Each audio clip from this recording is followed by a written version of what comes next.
So I believe you have the AdventureWorks files with you.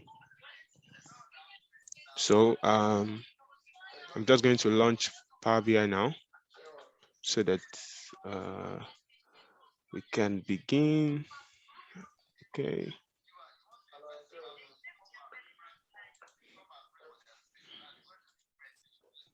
Okay.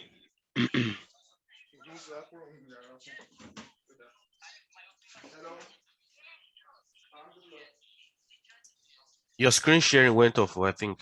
Yeah, I'm trying to sort out the mess. And use that screen that is larger. It's easier to watch. Oh, okay. Okay. I thought it usually maybe it contains small font or something. Yeah, That's what I thought. there's one you change to one day, and it's when I'm watching the video, it's easier to see those figures, those tiny things. Ah. Do you remember? You shared the file one day, and you're like, oh, the screen is smaller. Then I moved it, right? Yeah. Oh, okay. So That's very, very good. I think the bigger screen is usually because it's wider, so it comes up tiny. So I'll use the smaller one. Okay. Okay. So I'll start sharing my screen again. And screen one. Yeah, this. Okay. And this is good. All right, that's nice. Okay, now, so we'll start with loading the AdventureWorks. Of course, we know what the AdventureWorks is all about. We've used it in the past, even though we just use it for our training. So let me just have a quick run through. AdventureWorks, the popular data set, right? We have a number of them, but this has been queried to just contain the data from 2015 to 2017. So it contains the lookups and the fact tables, right? Or the data table, as you know, as we've discussed that in the previous classes. So in this data set now, we have the calendar table. If you check this calendar, if I open in Excel, you see that it contains distinct distinct dates, right? So every day that is represented in the data set. Then we have customers as well. This is just the customer list, right? The details of every customer. So this is also another lookup table, right? So you can't have duplicate entries here, right, for each customers. So same thing for products, the same thing for product categories, subcategories. Then this returns. This is a data table because what is explaining is after buying the product, maybe as a result of fault or one thing or the other, they return the product, right? So that's taking that list, that entry, that's what this table is for, and it's also a data table. Then these three tables, they are sales table, right, for respective year 2015, 2016, 2017, and we have the territory tables, which shows where the purchase is made, right? So based on territory. So it's also another lookup table. So we'll just begin to import all of this data one by one. So of course, we're already familiar with this by now. So I'm just going to go to my CSV and go to this folder, AdventureWorks. I start with the calendar. So once I open the calendar, we're going to do this class such that even if you have not really paid full attention to the previous classes, although I expect you to have, this is still going to have a summary of everything that we have done so far, right? So this is the calendar table. So I'm just going to query that in my query editor. It's opened here. So just to check everything that we have. So this is the column. This is the column distribution, right? So you can always turn it on or off here. So by going to view inside of your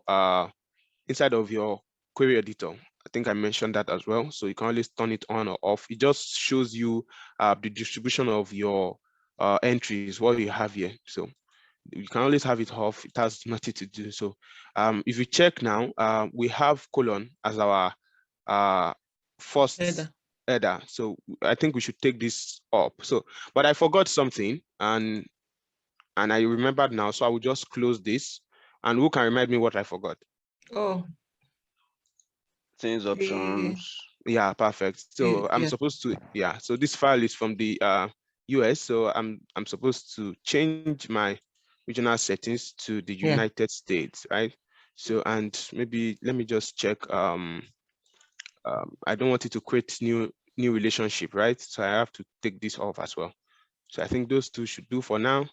And while the query apply changes, okay, so now we can start all over again, right? So start with the calendar. So I'm just going to do this very fast. So the moment we go there now, you can see that instead of us having to do it manually, it's done automatically, right? So this saves more memory on the computer. So yeah, we can just close and apply. So alternatively, you can just try to load all your data once from your query editor rather than coming here to come and load. So I'm going to show you that because I know I did not show you. So after you load the first one, you can. Sorry, Mr. I've always have one question like, okay, is it possible to save the, because probably because I didn't join the first class, the very Okay. first, is it possible to save this whole stuff so that as I've load and do all of those stuff, if I want to, and I needed to shut down my system probably, and I want to open PowerBI again, Yeah. so that I can. Yeah, of course, you can always save. If you go to this place, you find save here. Then you can name it, give it a name. I've not saved now, so I can just save it inside of this adventure folder that I have here, and I can just call it adventure. Let's call it dashboard, since that's what we're going to be doing today. So you have it here, and if you go to that folder, you'll find it. It's going to be a Power BI file. This is it here. So anytime you can always open this. Okay, thank you. You got it? Yeah. Okay, so it's going to be a PBIX file. Okay, so let me continue. So we can also bring in our data, right, from here. But I said I wanted to show you instead of having to come back to this place all the time. So you can go back to your query editor, right? And in your home tab, you can I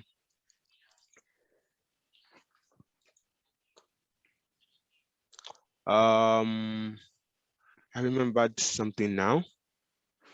Okay, it's fine. So just click on new sources and click on text. So you can easily bring all of them now. You bring the customers. It's going to be here. So you can see it. Everything is set. So you can just click OK. It's going to be added to your query editor. You can see. So this one will be faster rather than having to go back there and do all of those. So bring in your product categories. As I bring them, let me try to rename them as well. So this is product category. Let's call it product categories. Let's call it categories lookup. Lookup. So lookup. Then this as well, we're going to call it customers lookup, right? Just for easy identification. Customers lookup. Then this, we're going to call it calendar lookup. Calendar lookup. Right? So we can continue bringing our subcategories. So we can call these subcategories lookup as well. Subcategories lookup. Then we bring in our products. So once we click on that, this is going to be our product lookup, right? So you should know all of this by now. Then we have our returns. So return is not a lookup, just as I explained. It shows how the orders that they are returning. So it's definitely going to be just a data table, right? So you can leave it as returns, and we can bring in our territory. And territory, again, it's another lookup. So you can have territory lookup. Again, this is optional. It's just for easy identification, right? So before we bring in our sales table, so since we have sales in different regions, so rather than bringing sales 1, sales 2, sales 3, of course we can bring it directly. We still have to merge them together, append them, right? So we have to still append them together. So, but I don't want us to do that. I want us to go with the second method, which we talk about during the classes, and that's by creating a new folder. I'm sure you remember, right? And we can name this folder sales, right? So you can drop this, can drop them inside of this place. can drop them inside of this place. So I'm sure you remember the reason why we did this. The reason why we did this is because when you have to update, maybe you want to add that of 2018, you can just add it to that data set and refresh, right? It picks it up rather than having to come back here again. So I'm just going to close and apply, and now I will get data. So I'll get my data. So now it's not going to be CSV. I'll just click on this get data itself, and I will go to folder, right? So all folder, then you click on connect. So what folder do you want to connect to? That sales data is going to ask for the path. So you just click on this PC. I have it on my desktop. Of course, wherever you have saved it is where you can get this. So sales, just click on OK, and boom, we have our, so you can see it here. So I just need to transform. So of course we have some, you find something like this. So all you just need to do is expand it. So once I click on this, I have the option to expand. You can select the things you want to bring out. It's showing me how it's looking like, and this is exactly how we want it to look like. So now you can see it's expanded everything, right? You can see. So what added the source name as additional column. Of course, we can always remove that. So we're going to take that out. Now we have our order date, we have stock date, we have order number, customer key, and all of our data. Just to confirm that all of those data are added. So if you scroll down now, you're going to find 2015, 2016 and 2017. So the two data have been appended, the three data have been appended. So let's just have a quick profiling of our, just to check our data, right? All of our tables. So to confirm the columns is important. Order date is in a date format. Order number is in text, product key, numbers, customer key, numbers. So all these are what you should do. But of course, this is a clean data. So you have little profiling to do because it's clean. Of course, you can't always have it like this. So you have to perform some transformation, some removal of duplicates and all of that. But for what we have, everything is set. I'm just trying to catch a walkthrough just to confirm the data types, because it's important when you are supposed to format as a number. If you are formatting as is, it could. So these are product cost. You can have them as fixed decimal. So it comes with the currency, right? So you can have this as well as a fixed decimal number. So it comes with the currency. Of course, all these are optional for that. So everything is clean. So let's go to our sales. We have some, let's start with the customer lookup. So let's go to the customer table, right?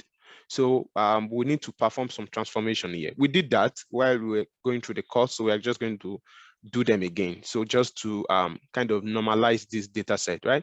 So if you look at this, we have customer key, we have prefix, which is like Mr., Mrs. We have the names, we have the first name, last name, we have the birth date, which is the date of birth, we have the marital status, we have the gender, we have the email address and all of that. So we also have the annual income. You can also, see all of these, total children and all of that. So what we ought to do from this data set, you can bring tons of stuff, tons of insight, right? So, but based on this presentation, we are going to be transforming based on what we would like to bring out at the end of the day, right? So I want to normalize this data by kind of reducing these three columns to one, right? So instead of having this separated, taking space, so we can have all of these names merged as one, right? So we can have something like Mr. John Young as one column. So I'm sure you remember how to do that. So just click on those columns, and then you can add a new column, right? Or if you transform it, I think it's best. So it just changes everything to one column. So that's what I'm going to use. So once I click on it, now I can click on who can tell me what I'm going to do now? Who can remind me? You can right click, merge, right? So you can right click and see merge columns. So, or you go to the option up here. So, and how do you want to separate them? You want to separate them with space. So the new name is the new column is going to be full name. But we are doing it under transform. That means we want to replace all of them. Yeah, I want to replace all of them. Yeah. I don't want it to create new column, because the reason why I'm doing this in the first place is because I want to reduce the space. So if I'm adding a new column, it's like I'm even adding more space, right? So if you can see now, we have everything here. So full name, everything. Then this is the birth date. So birth date is in this sense is not really useful for us because, well, if you have to plot a chart, you can't plot a line chart on birth date. It's not possible, right? So we could get a value from this birth date, and the value we could get is age, right? So we could get age from their birth date. So there are different ways you can calculate age. So if you come to the date option under transform, you won't see it here because you cannot transform this. So I'm going to add column. I want to add a new column for age, right? So if you click on this, it's going to give you this. So it's converted that table to age by now it's in, if you check it, it's in time. So it's using time as in maybe seconds and all of that. So if I change this to it's still time, hold on a second. No, this is not what I want.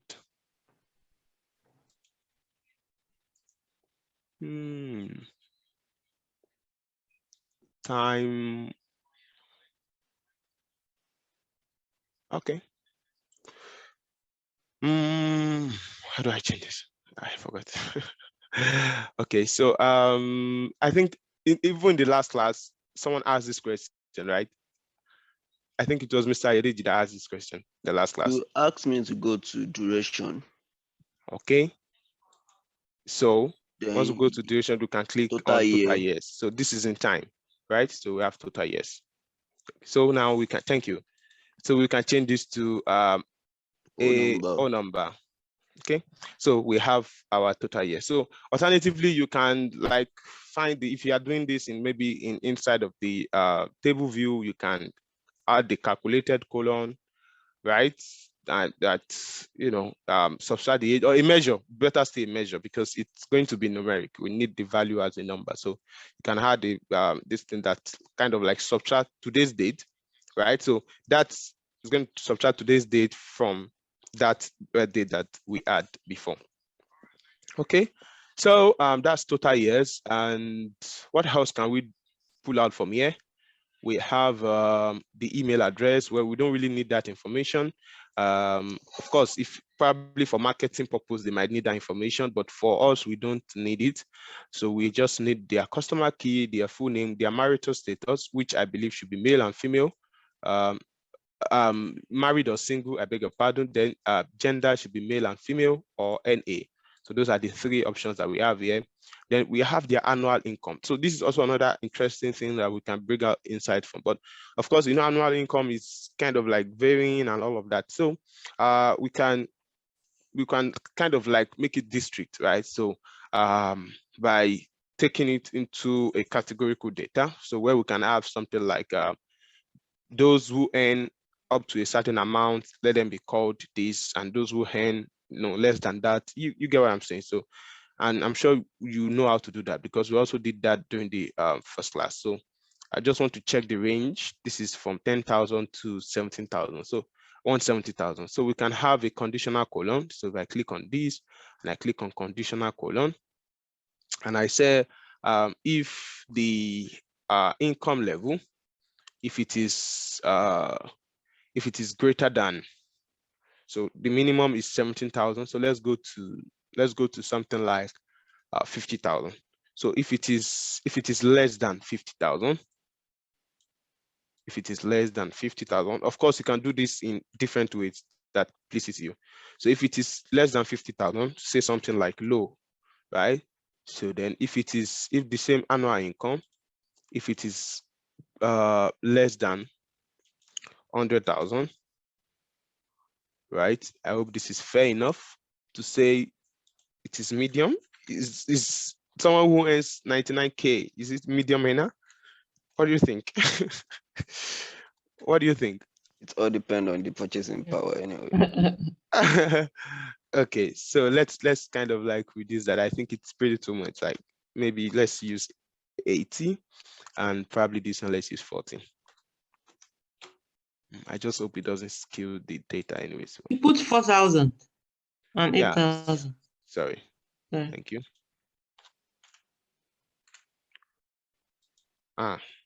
This one too. It's changed. Okay. So It's if still this 40. The first one is still not okay. I don't know, 40,000. Okay, so if this annual income is greater than or equal to 80,000 now, so we can have or let's use 90. I think that's, yeah, that makes more sense. 90. Why is it changing? Okay, I think we are good, right? So I don't expect any thing outside of this because we checked through earlier. We haven't put the clause there.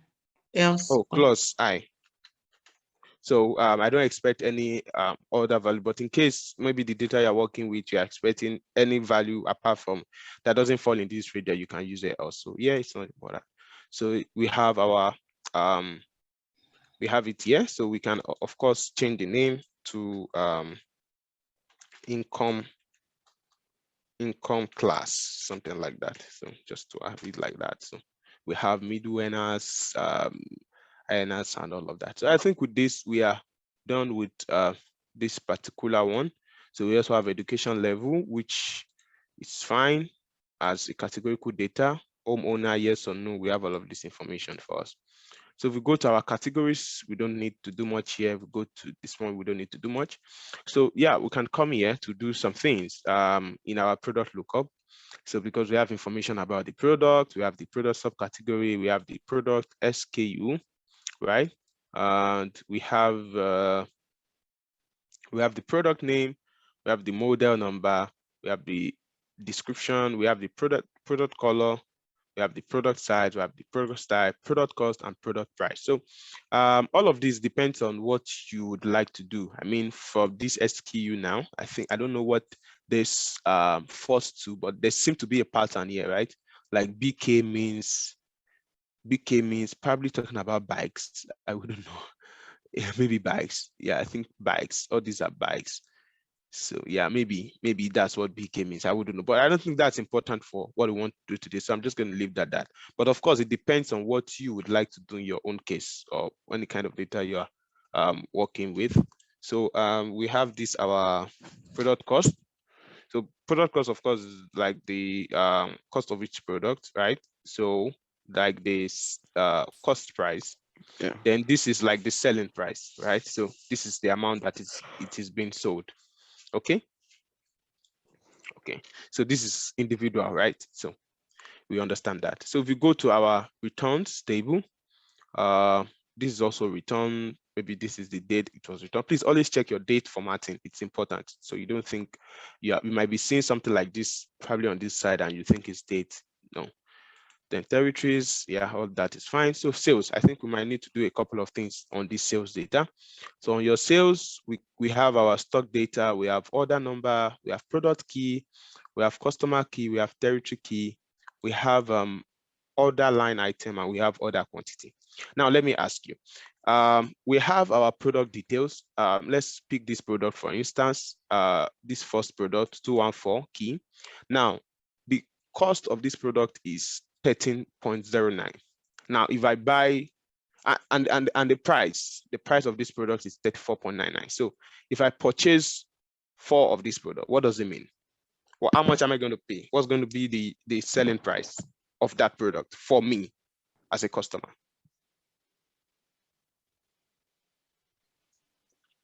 Do you understand? Can you come again? Can you come again?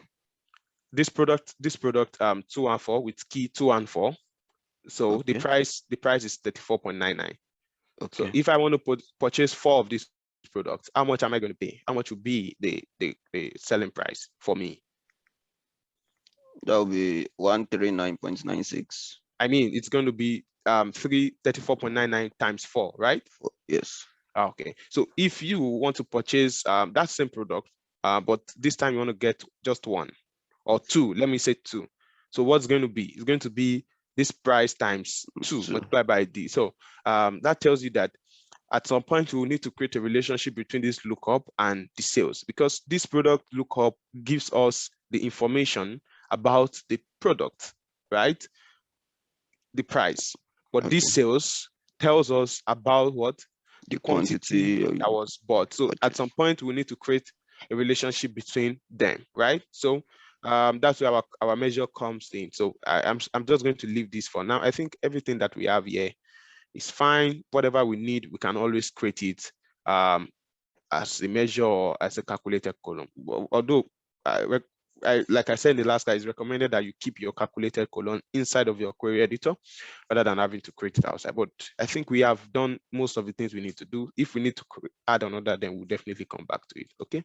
So now we are back to the to this place. Of course, you should know by now this is your model view. This is your data view. This is your model view, this is your data view, and this is your report view. Okay, so the next thing we need to do now is to create a relationship between all of this data that we have just added, all of these tables, right? So and I explained to you that it's always good to have your lookups, right?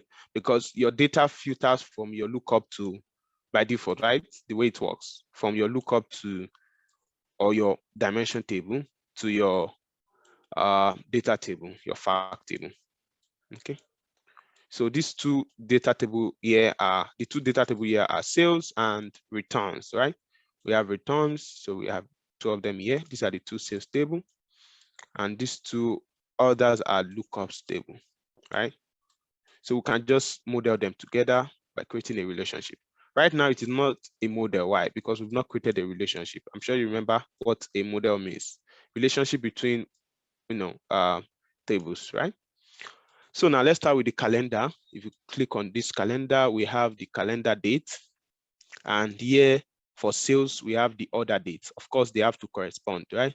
So we can just drag it, just hold on it, drag it down here. So we've created a relationship between the calendar and the calendar lookup and the data. Now for the categories, I'm going to bring this here for now. And let me pick lookup for customer. So what are we going to join with them? So we can join, need to take this a bit far. Customer key. Yeah, we can join the customer key and the customer key here, right? That's perfect. Now for our territory. So for our territory, we can join our territory key here and our sales territory key. Is that correct? Yeah. Do we have any more data? That's all. So now, our products. Now, this product category and subcategory, they are going to form what we call what? You can remind me. Star. Snowflake. Snowflake. So they are going to form snowflake schema, right? Because they are more of hierarchy, right? Hierarchical. So here we are going to have our subcategory key from the category lookup relate with the subcategory key in our subcategory lookup, right? No, Yeah. this is wrong. Is this correct? No, this is wrong. Category. Yeah. So category. I can just delete it. I can delete it by clicking. You can see it created a two-way because it is what? It's creating many to many, right? So that's why it created a two-way for me. So I'm just going to delete that. So it should be category key and product category key, right? So that should create a single. Now from here, we have our, it depends on what we have here. So we have subcategory here and subcategory here. So we can bring them together. And now from your product key, you can combine it with your sales using your what? Your product SKU, right? Your product key. So if you join your product key here, you have this relating. Now, for this, what kind of schema is this between these sales and others? One-to-many. Schema. Star. What of the relationship? One-to-many, right? One-to-many. That's perfect. Okay, so now for our data, for this, we need to join it as well. So we'll start with our date. With the date of return, we can combine it with our date table. And we can look at the customer that is returning. How do we join them? We can join our territory key, right, with this. So we have our territory key. And now we can join the product key, right? So if we join this product here, we have product key here. So by doing this, we have joined the product key here with the product key here. So we can know the product that are being returned, right? We can always fetch the products that are being returned, right? By this relationship, right? And we can also know the customer that are making purchase by this relationship, right? Do you understand? Yeah. We can know the territories that those purchases are being made from by this relationship between the territory and the sales, right? We can know the date that those purchases are made based on this relationship. Do you get it now? Yes. And we can know the categories or the subcategories and products that are being sold or being purchased via this relationship. Do you get it now? So, but so far, as you can see, we don't have a relationship between our customer and our return. So we might probably not have a relationship of the customer that are returning the product, right? In this case, right? So because we don't have a connection between them. But of course, maybe we can create it using this. I mean, we can create a relationship by joining. We already have this to this, and I think we can join. What can we join from here? We can leave it like that. Maybe we don't need that information for now. Okay, so but you understand what kind of information we'll be getting based on these relationships, right? Do you? Yes, Yeah. yes. Okay, so we can continue, right? Yeah. Okay, all right, thank you so much. Now we'll go to the view now. This is where we are going to be modeling, creating our dashboard, right? So the information we need, it's important as an analyst actually to first know, identify your end users, identify those who need the information. That tells you the kind of data, the kind of report to prepare. Because of a truth, in most data sets, just like in this case, there are usually numerous things you can always bring out from it. Do you understand? There are usually numerous stuff you can always bring out from it. So you don't just put everything on your dashboard, right? So like you always get excited about, I found out this, I found out that. But what determines what you can actually put is what? The end user. You have to consider the end user. You have to consider what they need, what they want, right? What we serve them. Because a report to a marketing department, for instance, is different from a report to a sales department or a report to maybe the HR, so you have to understand who your end users is and all of that. So, but we just try to create a dashboard for to understand our sales. The assumption here is we are creating it for a marketing department, right? So want to see the sales, where the sales are coming from, what product is selling most, right? We want to have that information of the product that is selling most. We want to have which region sales, profit, which product gives us profit, which region gives us profit, which region do we have more sales, right? So we're going to have, that's what we want to kind of like visualize. So we're just going to start. We all have the preliminary for this. So if you don't, you can always check the last class that we did. So let's start now. We need to create measures, as you know. So measures, as I explained, these are like, you can't see them, right? That's one difference between measures and calculated columns. If you had calculated columns, you always see them in your table, just like we have it, the one we created for our customers table, when we created this this income class, right? So you can always see that we have this. This did not change. Why? Let me confirm that quickly.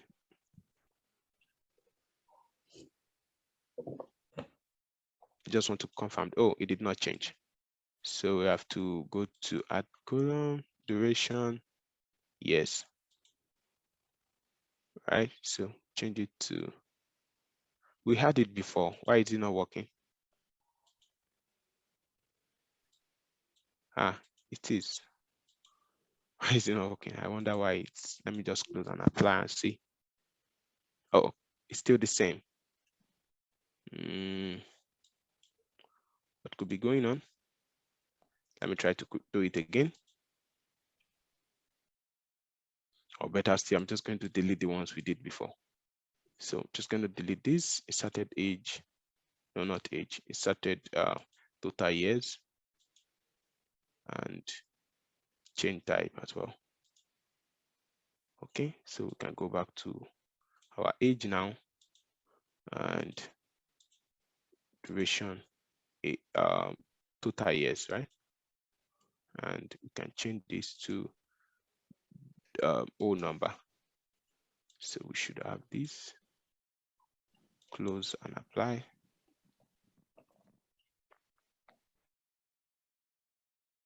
Why are we still having that? Okay, I'll figure that out probably when we have it. Let me see. Maybe when we take a break, I'll figure that out. Okay, so let's move on. So as you can see, like this column that we created here, this income class, we have made and all of these, they are calculated columns, right? More like you are adding new columns. So you can always see them here in your tables. But for measures, you won't see them anywhere. But they only come visible when you apply them, right? So just like I mentioned, for the total sales now, right? I gave a scenario earlier when I said we need to know the total amount that a product costs, right? You know, that is going to be a multiplication of the price and the quantity that was purchased, right? So we're going to use a measure to do that, right? So that's where we're going to start from. So I'm just going to click on, I want to create a we can do this several ways, but I usually prefer to have all my measures in one place, right? So I'm just going to click on enter data. This is like creating a table. I just want to create a table. So I know I probably didn't show you this before, so you're just learning it. So just click on enter data and click on measures, and you can just load it. So you should have it here, as you will see it here soon, somewhere here. You can see it now. So you have measures here, right?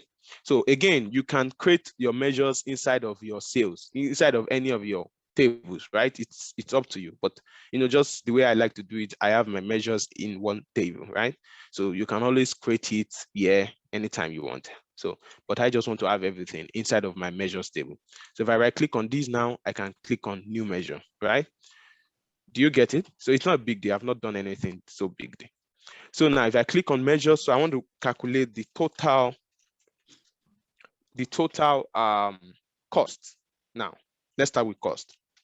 So total cost, just like we established earlier, is going to be what? If you check, let me click on our data again so we can visually see what is going on. So if I click on my products table, this is my product lookup. Now we know the what? We know the costs of each product on the individual level, right? On the individual level, we know the cost.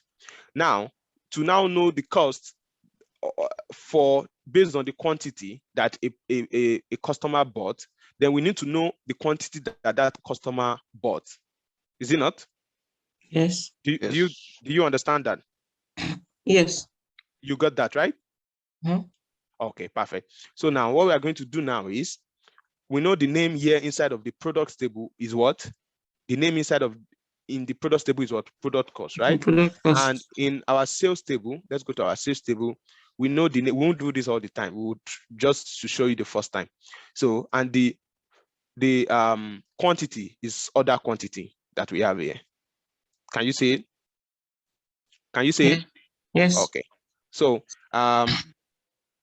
now we can just come here to that measure that we're creating. This is it, total cost. So now going to be total cost. Just use your want to multiply. Now look at what we want to do. Want to multiply them together, right? Multiply this and that together and add them. Is that not what we want to do? We want to multiply the cost selling price and the other quantity. The selling price and the other quantity, right? And add them together. Is that not what we want to do? Yeah. Is that not what we want? That's what we want to do, right? So let's now look at what I'm going to do. So it's going to be total cost is equals to sum. Sum. Now we have sum, you're going to sum, right? You're going to add them together, right? Yes. So, but in this case, sum is usually used for a colon, right? You want to sum everything in a colon, you just use sum straight. But what we want to do now is, because at some point we need to know maybe something like the total sum of, after you multiply both of them, now add everything together again, something like that, right? To know the total sum for all of the products that we have, for instance. So we are going to do an iterative sum, right? So that iteration will make it know that finish this colon, go to the next one, go to the next one after you multiply them together, right? So that takes them just make it simple. You use sum for a colon, right? If you just want to sum, let's say, for instance, I want to sum, okay, let me do something like this. We just want to sum, I'm not supposed to be teaching tags here, but let me just show you. Let's say we want to sum order quantity now from our sales table, right? Right, from our sales table, let's say we want to sum all the quantity. So if I click on this now, and I bring in let me bring in my product. Where is my product lookup? And I bring in my product, what is product name? And I bring in that, measure that I just created, total cost. It's not total cost, but that was the name I used. So you can see now that in that list, this is the total quantity that has been purchased for each of them. This is the total quantity that has been purchased. If you want to confirm it, let me just show you. I don't know. I promise not to do all of this, but I just feel I should, right? So if you go to your sales table now, right? Now let me select, what is the name of let me pick the product key here. The product key of this product is 486, right? So let me just come to this table and pick a product with product key 486. 486, for instance. So I select only that, so I have that product. Now this is the total order quantity. If I add all of this together now, we are going to have that number that you can see everything here is 1 1, right? Yes. You can see, right? Everything here is 1 1. Can you see? Yes. Everything here is 1 1. Now that means, of course, since it's 1 1, if we add everything together, it's the same thing as the count of the total rows that we have. Now, if you check, how many rows do we have here? We have 234. Can you see it here? Yes. Now, what is the number here? 234. Don't forget, that was like the quantity. That was like the quantity that we had. Do you understand? That's like the total quantity that we computed in this formula. If you remember this formula, sales, order quantity, total cost, right? But that's just out of it. So I just wanted to show you that. So let's go back to our total cost. So our total cost now, so we're going to be using, for the iteration, is going to be sum x, right? So not just sum, we're not summing all of the columns. So we want to sum based on an expression. And what will be the expression? The expression will be that multiplication of the what? Product cost and what? Order And the order Quantity. quantity, right? Mhm. So now sum x, once I click sum x, it's asking me for the table first. So the first table is from our sales table, right? What do we need from our sales table? Now what I want to do now is, now what we need now is, we want to, because if you check, let me just show you again.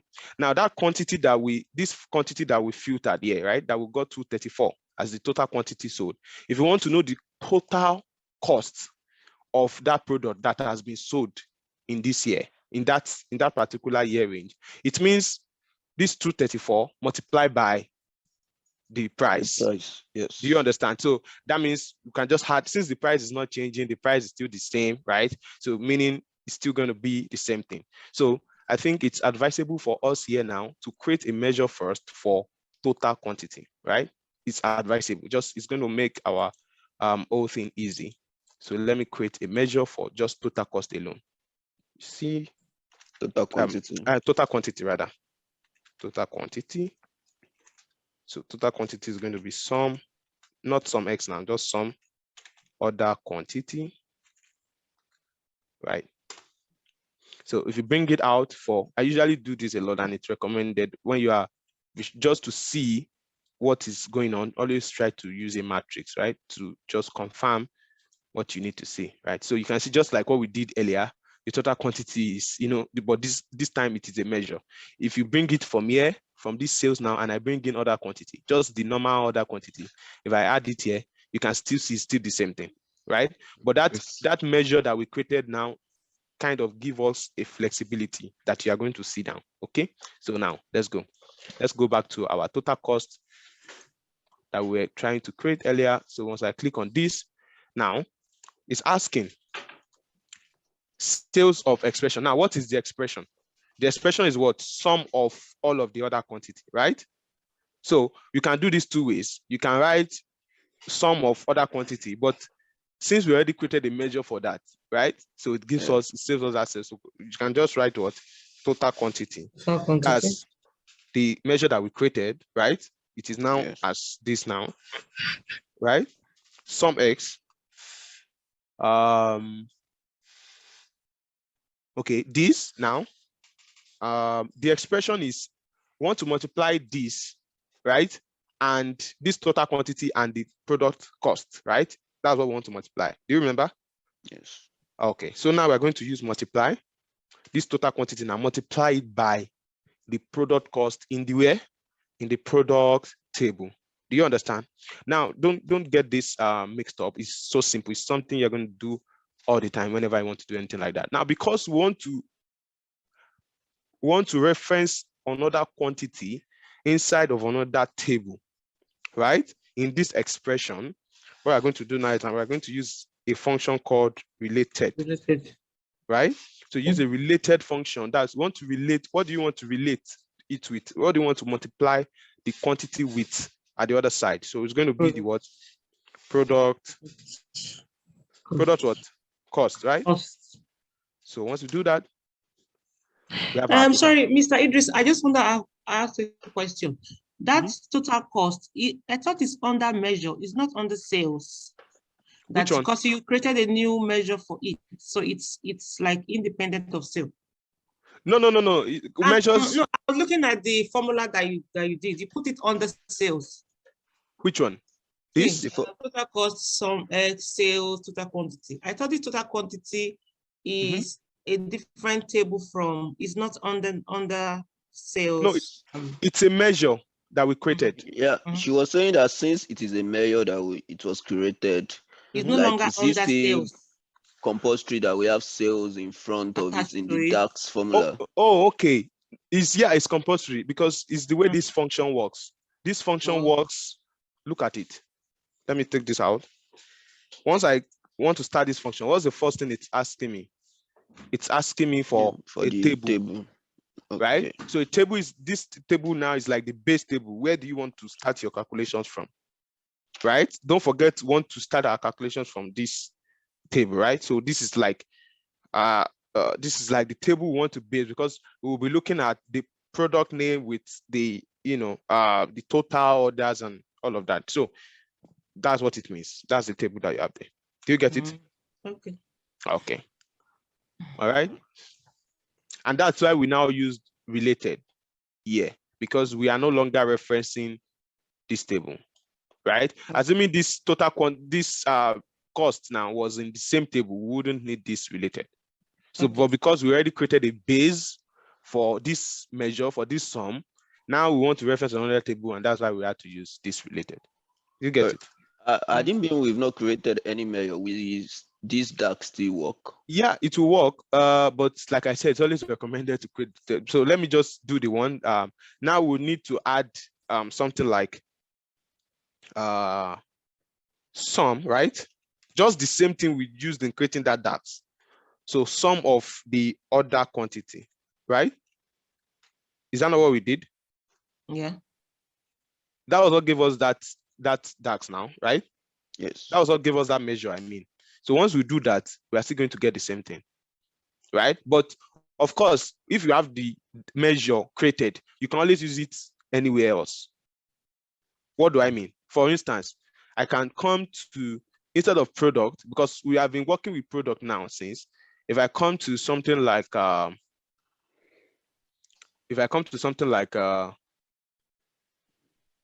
product category. So let's say I want to look at it by category, and I bring in something like category name, and I bring in that my measure, which is total quantity. I'm still going to get this value, because by what is going on in the back end now is that although we created that measure with quantity of product, right? But with the keys and the modeling that we've done, it's able to now relate it that, okay, how many products belong to accessories categories? So it's going to count the quantity. Do you see the advantage of using a measure now, right? So that's that. So that's why we have to create it. So let me return it back to the way it should be. So total cost here, instead of having this formula now, you can just have our measure that we already created, which is total quantity, right? So I'm still going to get the same result, right? So as you can see. So this is our first measure that we created. We're still going to create about 2 or 3 more, I think, even more than that. But we'll just start with the base ones. So this is like total cost. The same thing is going to go for total. We've known the total cost now, cost price. Now we can know the total selling price, right? So it's going to be the same thing. The total quantity that you got multiplied by what? The product price, right? So just it's going to be the same thing, exactly the same thing. So I'm just going to create a new measure again. I can call this measure total revenue, right? We can call it revenue because it's the amount you are generating on each product, right? So total revenue is still going to be the same thing. But before we already created quantity, so it's fine. So it's still going to be sum X, right? Sales. What is the table? Sales. Good. And what is the expression now? Total quantity. Now multiply by what? Related. Now what are we bringing from the other table? Product price. Product price. Perfect. So if you click on this now, and I take out this my other quantity, and I bring in my new measure, which is total revenue, you can see. No, this is what I want to bring up. Where is this? Not this one. So this is the total cost and total revenue. So you can see now that the product cost us. This is not formatted, so let me just format it to a currency. So we can have, but this is in dollars. This is in. Let me just format this one as well. It's in currency. Okay, I will change that. From the this thing. Okay, so you can see now that this is the total cost for each product. This product cost 14,200 and based on the total, right? And so far we've been able to generate 38,061.9 as revenue. So of course we've calculated cost, we've calculated revenue. What do you think we can calculate after? Profit. Perfect. So we can just create a new measure for profit. And what is profit? Revenue minus cost. Revenue. So because we have already created the measures now, we don't need to start doing anything. So it's just very easy. So revenue that we've created minus what? Total cost, right? Yeah. So of course you can always remove this to make it easier to read. Measures can stand on their own like this, right? So now if you add this profit to this column, you can see if you subtract this from this, you get this. Subtract this from this, you get this. If you subtract this from this, you get this. Same thing till you get to the last part, which is if you subtract the total cost based on all of the products from this total revenue, you will get this. Do you see it now? So now with these measures that we've created, this same thing for products, now you can do it also for product category and create the total cost, the total revenue, and the profit. It's still going to, you can see that the profit is not changing. Everything is, all this total is still going to be the same. But now the values are going by the filter context based on what we are filtering. Do you get it now? Very easy. Very easy, right? So yeah. So that's that. So do you have any questions? Maybe we'll try to take a break, or if you don't mind, maybe we just do a couple of more DAX that I know that we'll be using for this class. Then we can just take a break, then now start visualizing. Sure. Shall we? Okay. So okay. What else do I think we can need? Well, as we are visualizing, some ideas actually be coming to our mind. So if I say some things now, it might not really make sense, right? So maybe I allow us to take the, oh, we've spent just 1 hour. It's not even up to 1 hour. Why is it feeling like we spent 2 hours? Okay, let's just do some things more. Let's do some things more. I think we just spent 1 hour. That's still short enough. Like, let's do this. Don't worry. So that we'll go, just try to go fast. So now we can start visualizing bit by bit, and we'll know what we need, what we can add, what you can, take out. Now, let's look at the top categories by let's say profit. Now with this measure that we can always use them.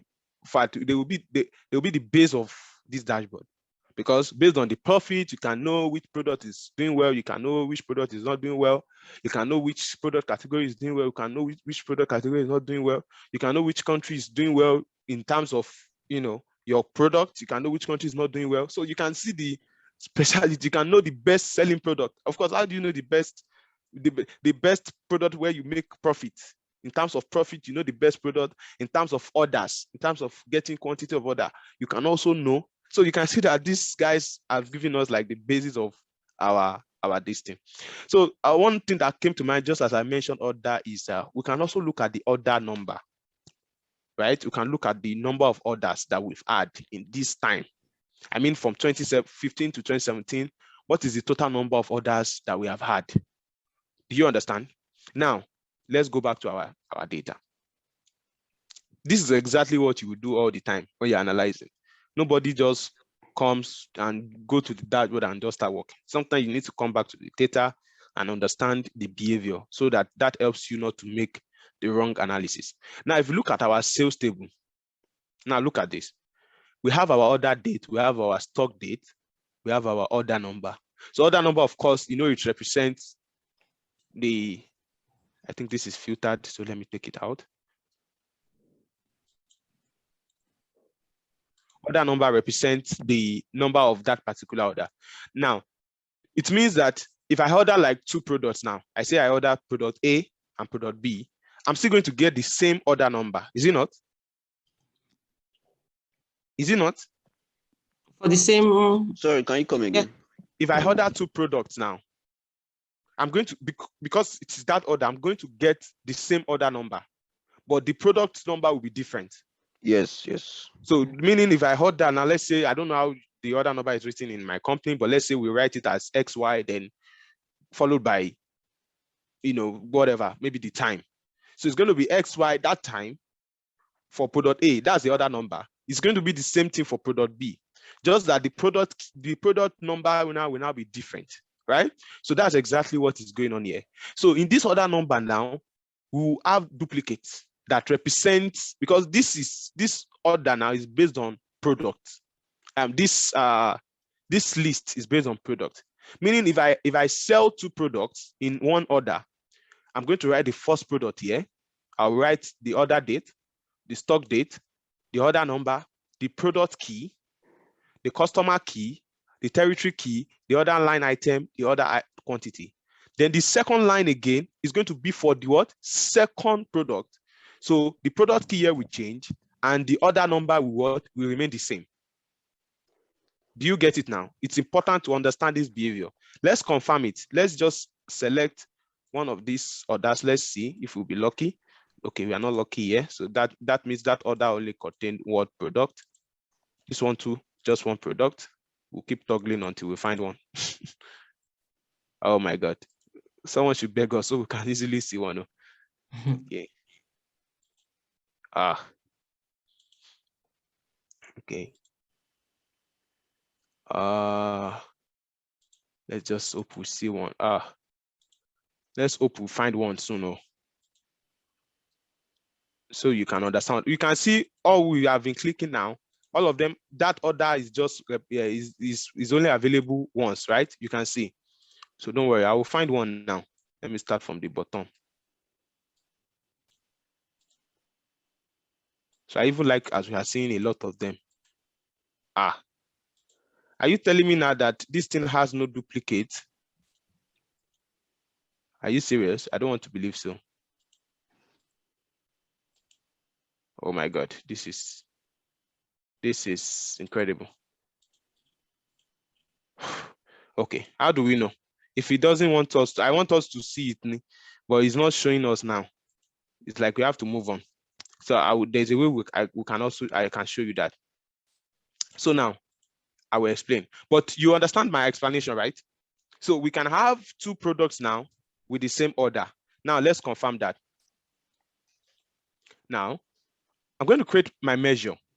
I'm going to create two measures to show you what I mean. So the first measure would be to count the total orders, right? So we can say total orders. Don't forget that's what we want to count. Total orders. Now you might say I should just say to be total order, just count the number of lines. So that means each line will represent one order. So let me just do that one first. Count lines, order number, right? So one count lines, order number. So let me call this total orders 1. So we know this is the first one. Now, if I bring it here, if I visualize it and bring it here, that's my measure that I just created, total orders 1. Where is it? Where did I create it? Oh, I created it inside my sales. Okay, I will show you how to move it. So now this is total orders 1. That means we have 56,046. Oh, that means we don't have. Oh, that means we don't have more than one order. Yeah, that's the meaning. That's the meaning, because that's the total number of. But if we add such thing, what you would have done is what? You will now do what we call distinct count. Meaning when you have two order numbers, right? Count it as what? One. You get it now. So that will help you know the total number of orders. But that's what we would have done.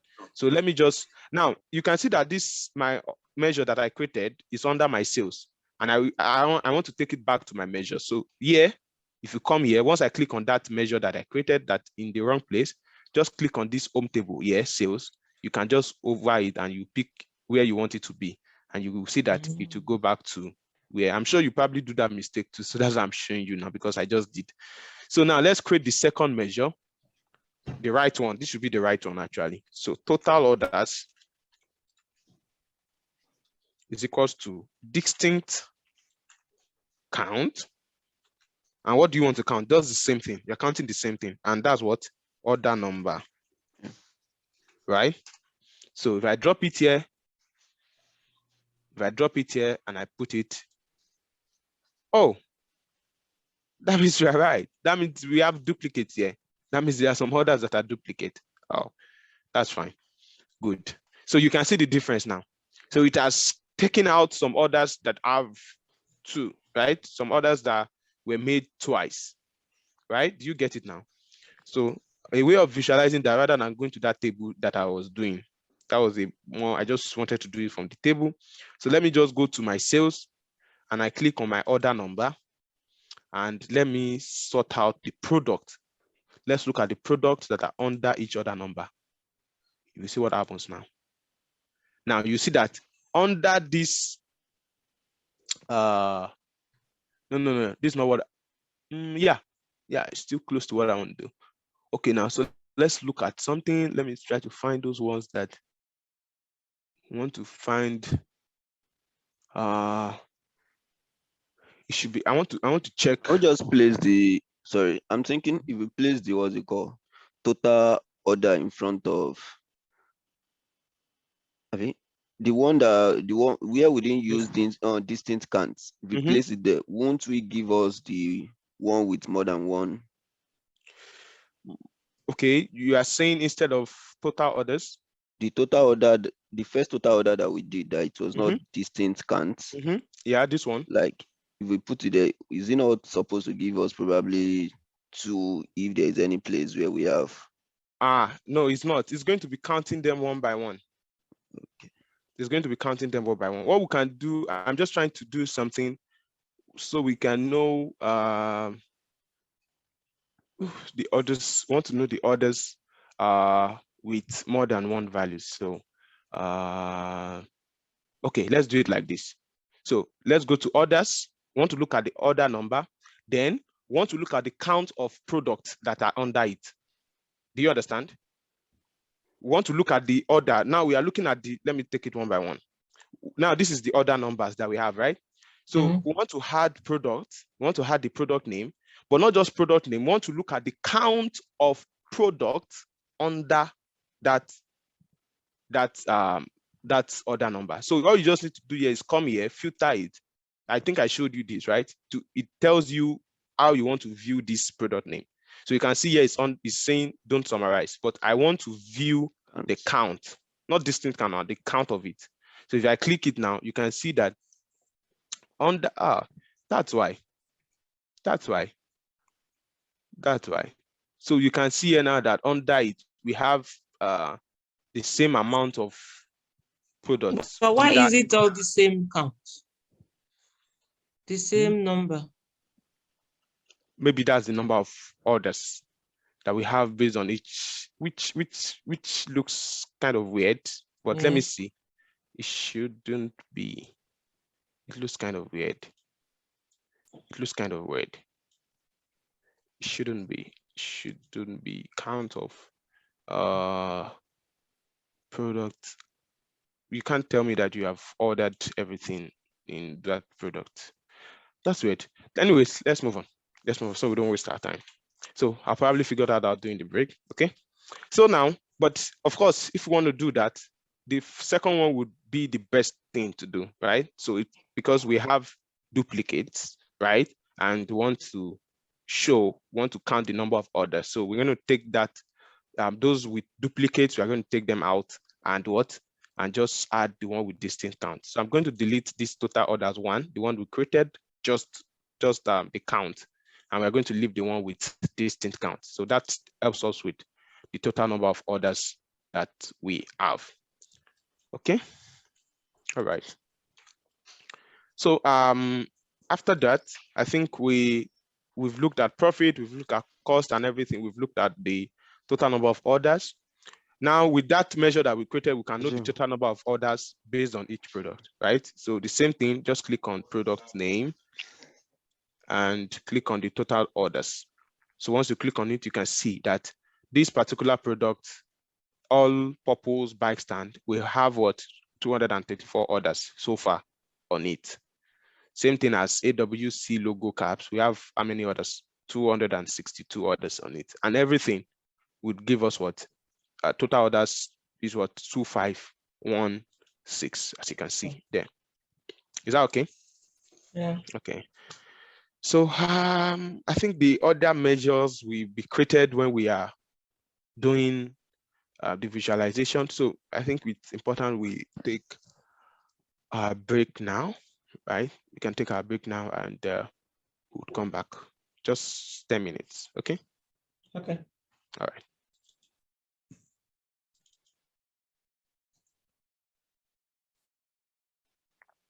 Short, Abby. Okay. So before we continue, let me quickly show us those two things I said I was going to check. Can you see my screen now? Yes. Yeah. Okay. So for the first one, earlier, the age one, the one for age, while we were creating, we did it under add new column.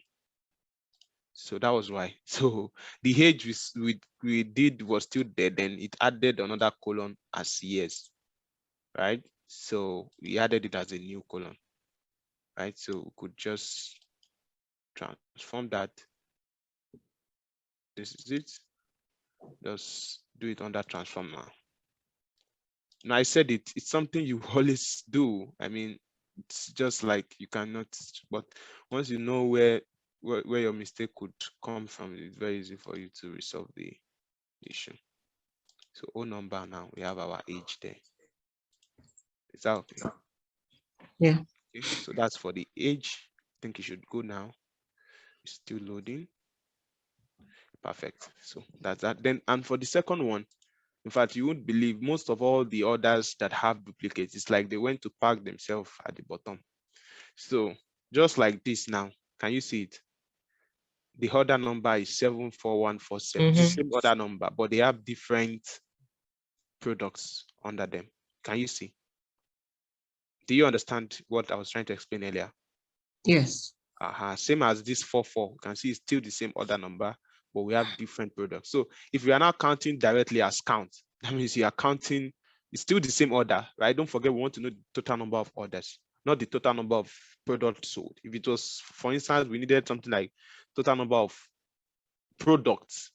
In fact, that definitely will even be the wrong one, because again, you'll be counting duplicate products for product that, something like that. But for what we want to do, you need to take distinct counts of this, so you can get one value for this order number, and the same thing applies. And that's why that formula was definitely what we needed to use, which is distinct count. Is that okay?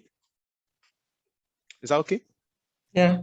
Okay, so I think this has been more of Dax, and maybe I just need to do just some visualization. So I know it's something that really excites. So we can just do some visualization, and then we'll come back to Dax. Okay. All right, so let's start.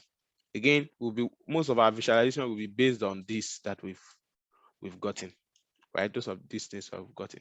So let's start with our one thing that would interest us as don't forget sales. We need to know which category is selling most, or which category is producing orders, right? So we can group in categories. Let's go to category, click on category name, and bring it somewhere here. You can see by default it creates this table for me. Bring it here.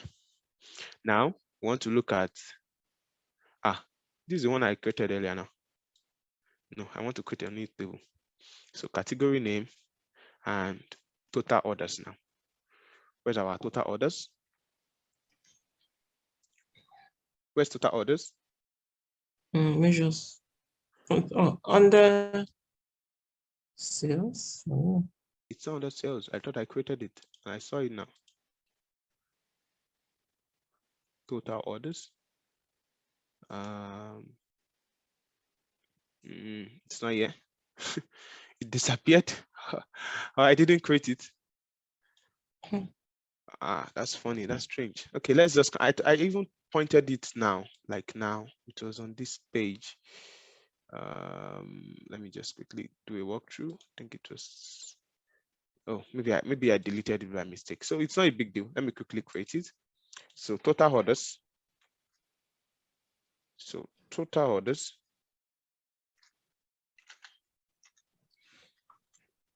is equals to just distinct count, right? Distinct count of the order number. Right. So if we bring it here for our category, I will bring in this. You are going to have something like this. Can you see it here? So now we can visualize this. We can change the visualization. So now, because it is now, I think I explained earlier that you don't just use any visual because it appeals to you or because you feel it's fine. All of these visuals have their purpose. So it's important to know them, to know when to use them and when not to use them. Okay. So this is more of categorical comparison, right? We want to kind of like compare our accessories, the orders made by accessories category and buys category and all of that. So we can use something like a bar chart, right? Like a column chart, something like this. Can use something like this, right? It's nice. It looks well, right? And we can use of course we can even leave it as our matrix and just kind of like give it conditional formatting, right? So maybe the way I have it like this, I can come to my conditional formatting here. I think I mentioned all of this. So conditional formatting, what do you want to format? We want to format these total orders by what? Is it background color or based on data bars? So we can add data bars. You can see just like what we had in that bar chart. Can you see it? Yeah, so you can do that. So, but I don't want to, because I think we still have to use this bar chart a lot of times. So we can do something, we can even use a pie chart. All right, so we can use like a pie chart. This is also nice. You can see it's giving us by categories, right? Or we can use a donut chart, and you just need to format it, right? So, but what I want us to use here is we can also use a tree map. Tree map is also nice. You can see. So tree map is similar to, in fact, this is for categorical data, just like, but it gives a clearer view as compared to like pie chart, for instance. So normally nobody will see this and know that and not know that this has a bigger value than this and all of that. Do you get it? So maybe we just stick to this, or we use this. Let's just use this. Okay. So of course we can format it. Formatting is something that takes time depending on how you want it to be. So let's just go with some formatting here, right? So you don't just give it any color. It's always important to maybe the company logo, try to look for the color around that, you know, something like that. I think AdventureWorks is a popular so let me just try to check AdventureWorks. Maybe I can see something like that logo. So that one can give us idea of okay, so this is their logo, something like this. Oh, this is nice. So this is looking nice already. So you can see the color scheme, right? You can see something like this. Let me try to drag this photo here. And I have some color visuals like that. Oh, this is the official website. You can see how the website looks. So you can, from here, kind of like get your visualizations, the color and all of that. So we have something like a light green, we have something like red or so. So we can just walk around that. Again, this just helps your visualization, right? Generally. So you can have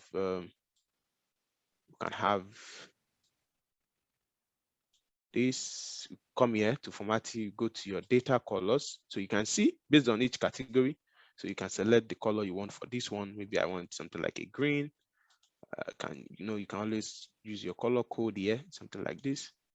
Maybe I want something like this, right? Then you can use for bikes, you can leave the way it is. For this, you can use something more red, you know, it's just the way you want it. So then, of course, you can go to your title. I always like this title, just like you have it here.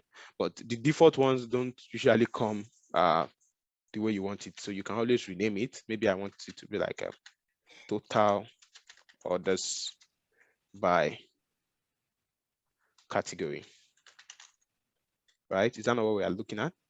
So you can like put it in the middle. What is the font? You can use the font color of white and the background of, say, black. It's not looking so nice. So depends. This color scheme is somehow, but we can just still leave it for now.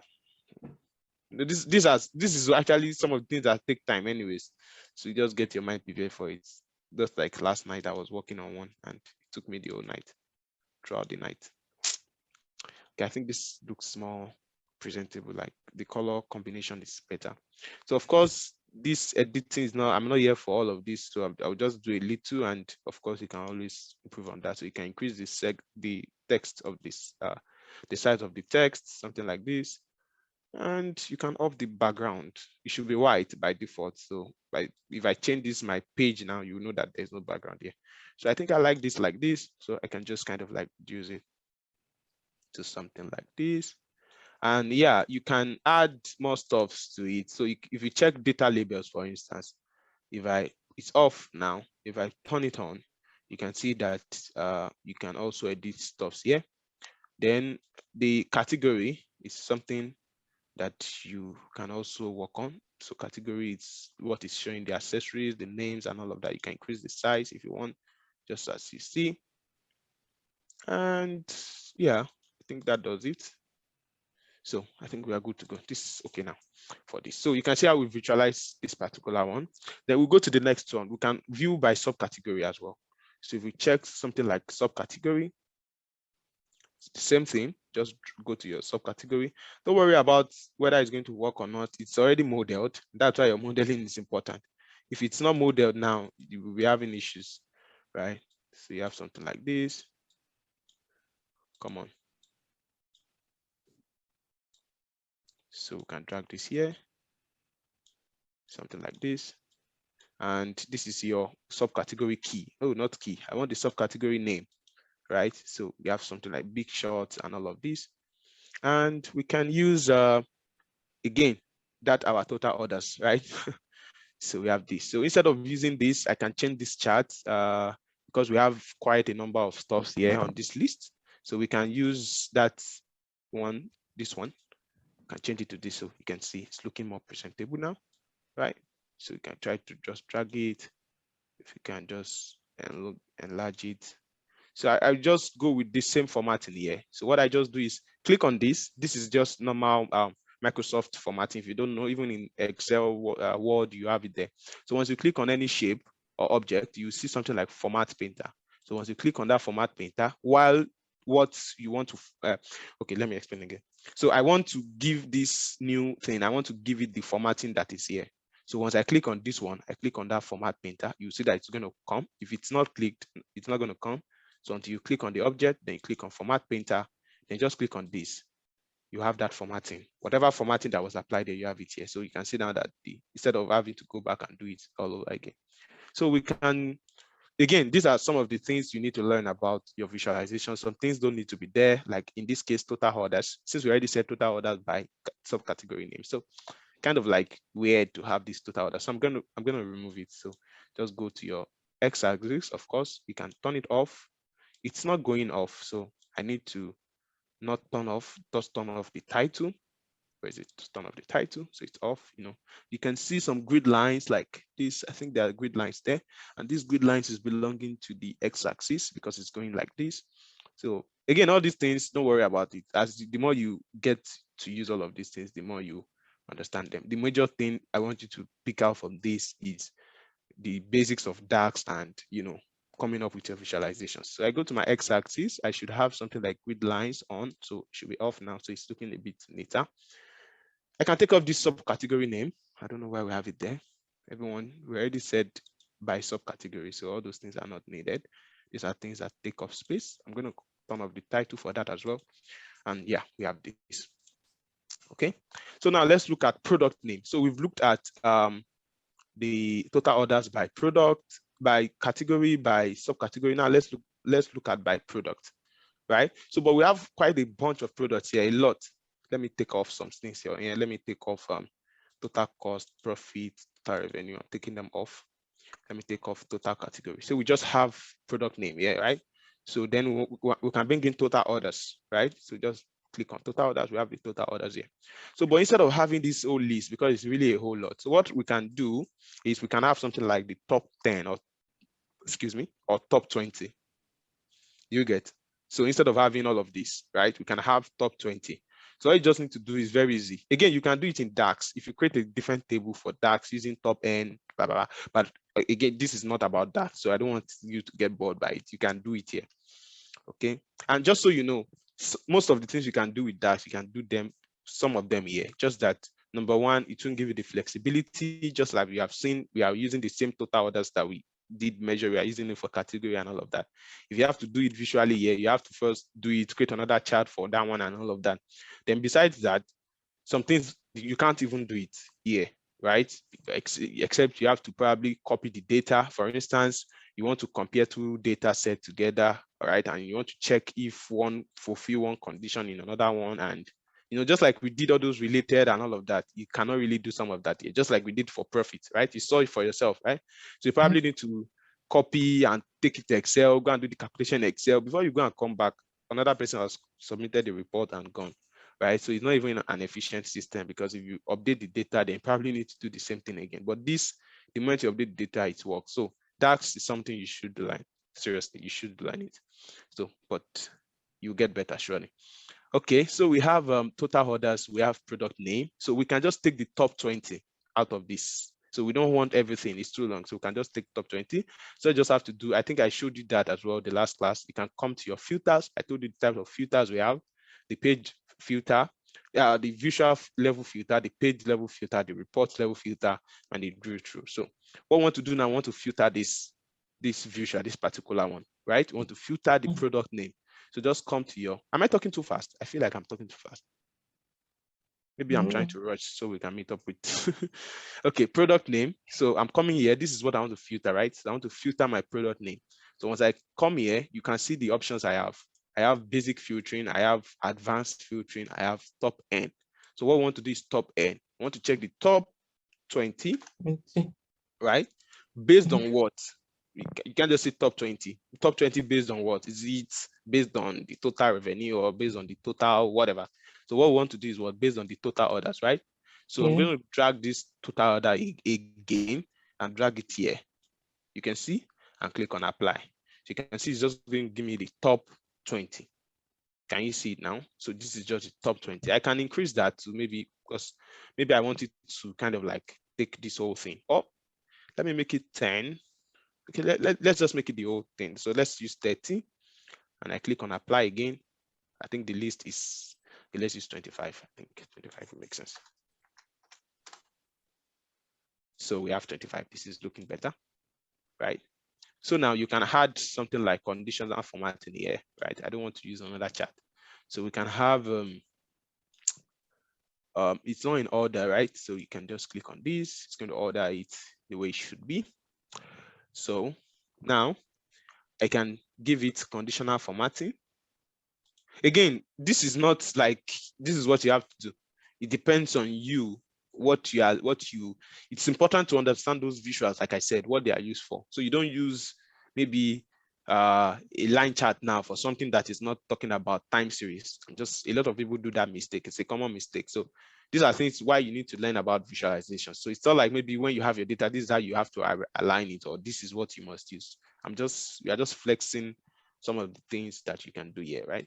So let us go to conditional formatting. What do you want to condition? So we have product name, we have total orders. Those are the two options, but I want to conditional format this column, which is total orders. Based on, we can use background color. So if I use background color, you can see. So the lower, the smaller the number, the fainter the color. You see the difference between background color and data bars. So I can also add data bars.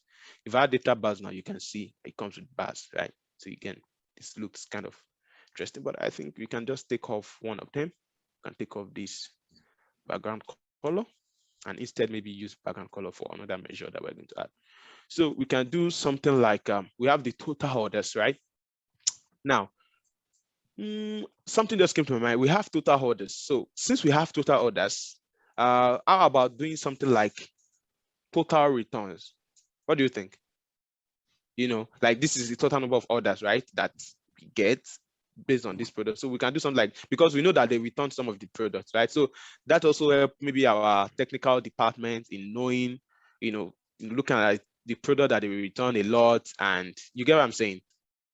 Do you understand? Again, this is not, this is just, you know, I was just thinking about it, right? It's not like maybe I even planned it, right? Because of course they are ordering a product and we know that they return the product because we have the return table, right? So I don't feel we can have something like order returns, right? What do you think, guys?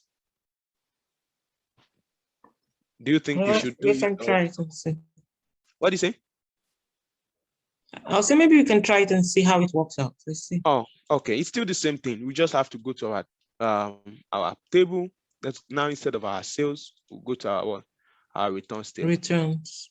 So in the returns table, it's just the same thing. We have, for each product, we have the quantity that was returned, right? But it is based on date. So let's assume I want to consider just this 1, 2, 3, 4. Just these 4 rows like this, for instance. Now, if you ask me what is how many, okay, every key here is 477. So, but let's just consider this side now. We have just 4 products that were returned between this date. So what is the return quantity? It's just going to be count of 1 plus this plus this plus this. Is that not it? Yeah. Just the same thing we did with what's it called?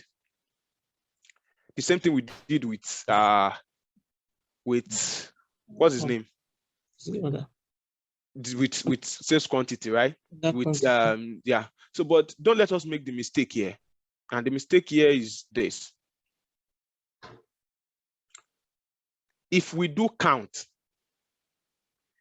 look at it. If we do count, Now let's consider this still 4 again. If we do count now, we are going to get 1, 2, 3, 4, which is correct, right?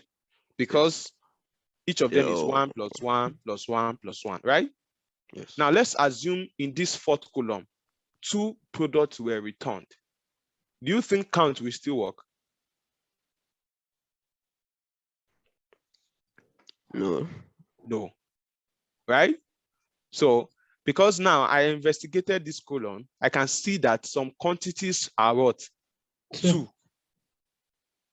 So don't just, if I just go now and jump and go and do total return, count, bas, it will what?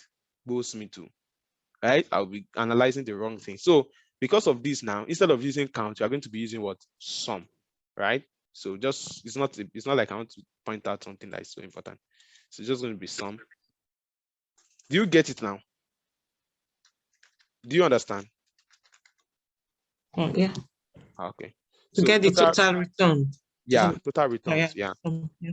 Sum of what? With other quantity. Is it other quantity or return quantity? What's it called? I even forgot the name. I think they should have return quantity under the returns table.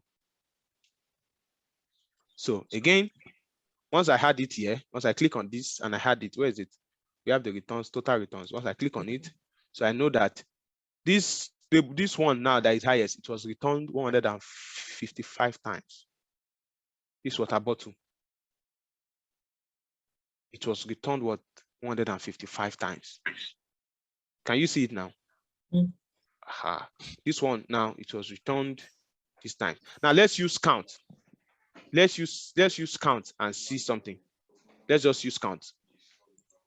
I just want to show you, so do you get it? So let me just say returns is equals to count. 30. Count. Last time only 30. Return quantity. It was 25 of last one. Which one was 30? Your mic is on, sir. Oh, sorry. Yeah. So just click on returns. Now, what do you have? Can you see the difference now? You can see that some products were, of course, some will be correct if everything is 1, if it corresponds, right? Just like we saw. But those ones that now have 2 now, see that we'll be getting an error.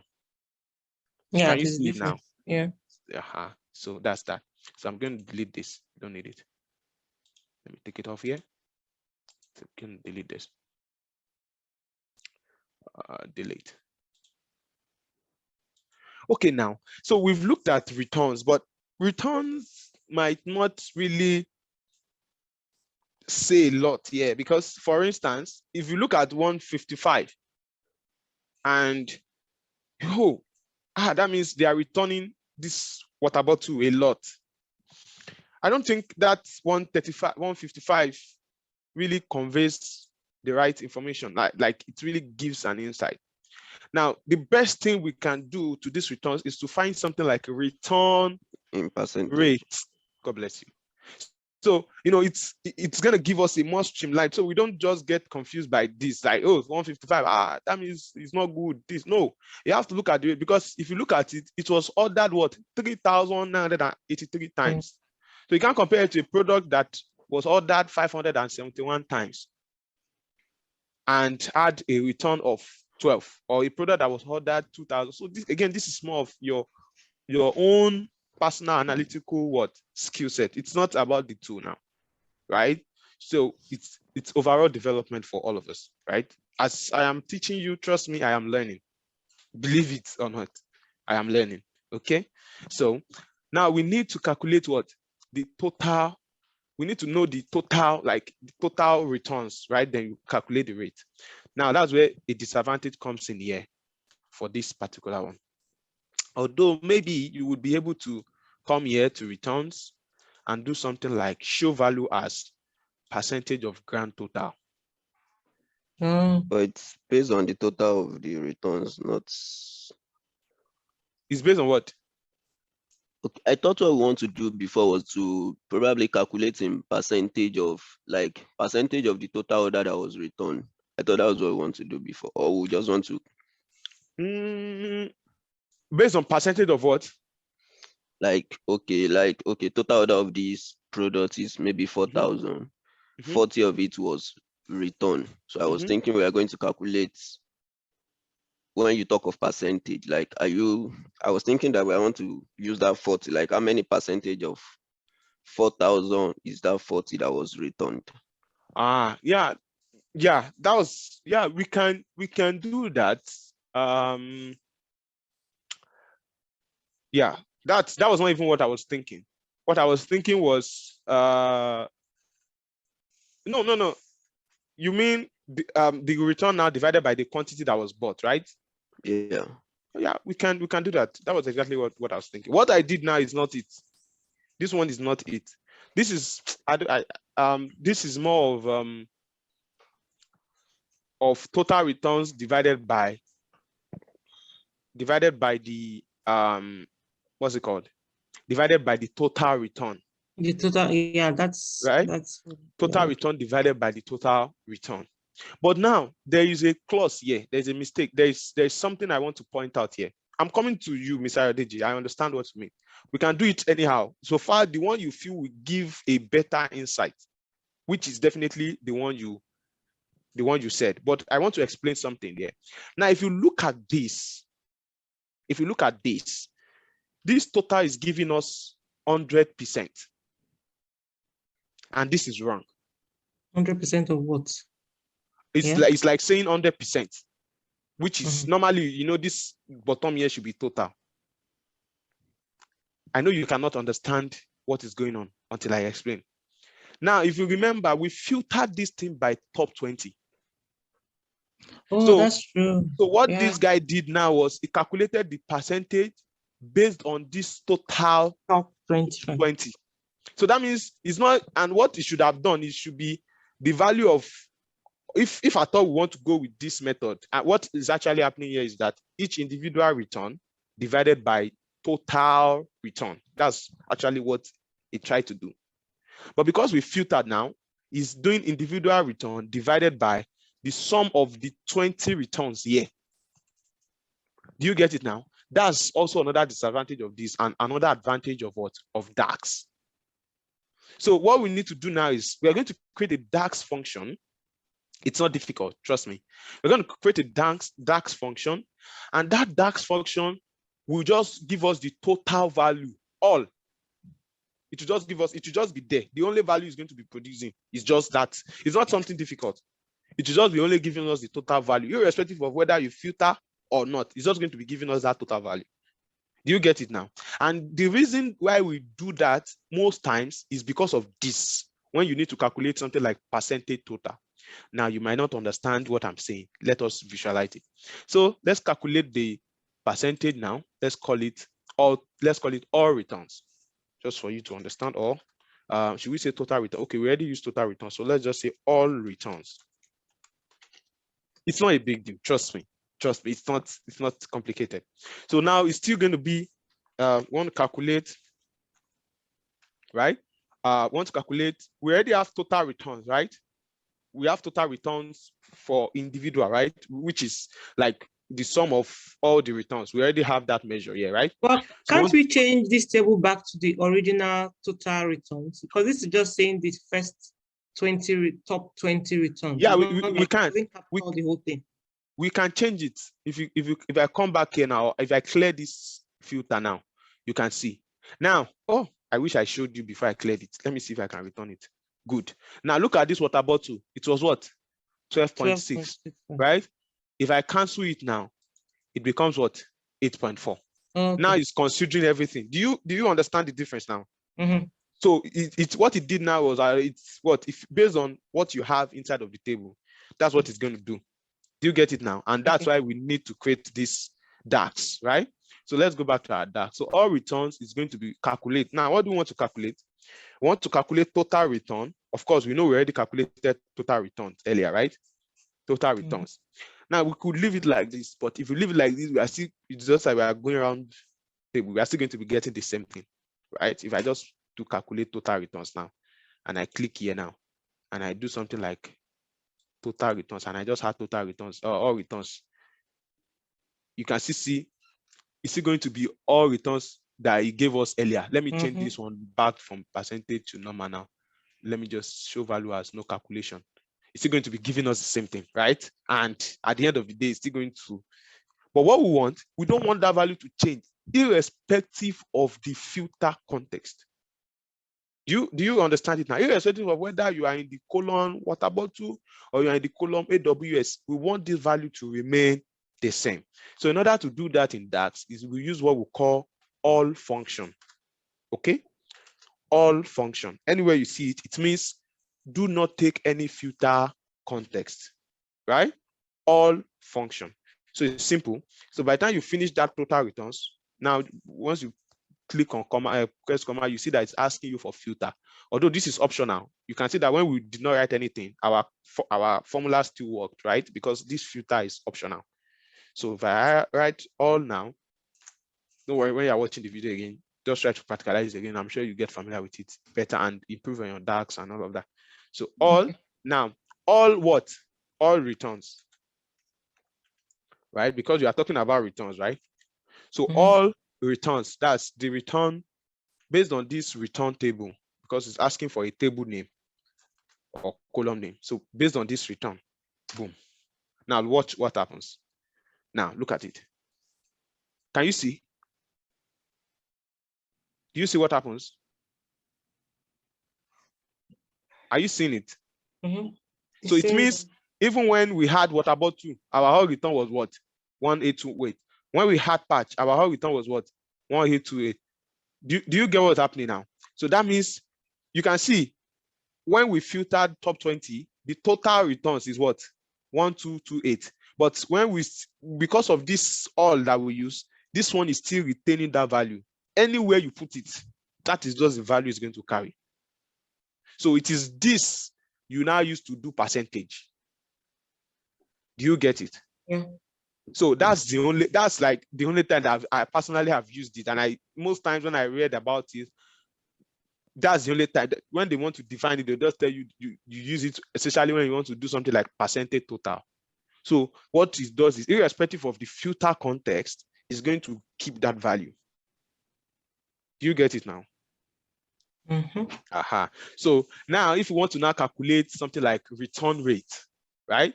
So return rate should be total returns, right? Divided by these all returns. Divided by all returns, right? So we're going to have something like return rate. So let me just go there, new measure, and do something like return rate is going to be what? Total returns divided by what?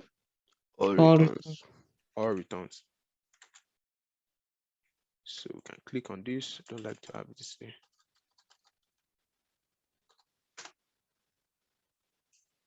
And boom. Now, if I bring it in, our return rate now, you can see what we have. 0.8. You can now see now that the total is what? It's not. But it's not giving us 100%. It can't give us 100% because it is based on the whole data. This is what it should give us. It is not. If you need a pass, if you need 100%, that means you are considering only this 20. But now it's taking the, it's total. We are taking all the total, not based on this. You don't understand? Okay. Do you understand it? No, I'm confused. Okay, I thought it should give me 100%. It shouldn't give you 100%. It is this one that gave you 100%. This one we did earlier, this total returns, when we filtered it, it gave us 100%. And I explained why it gave us 100%. Because now it is using the total of just this 25 that we filtered. Yeah. That's why it's giving you 100%.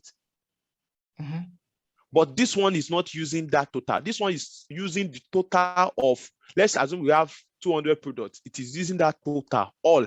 Don't forget we've created all function. Yeah. Do you get it now?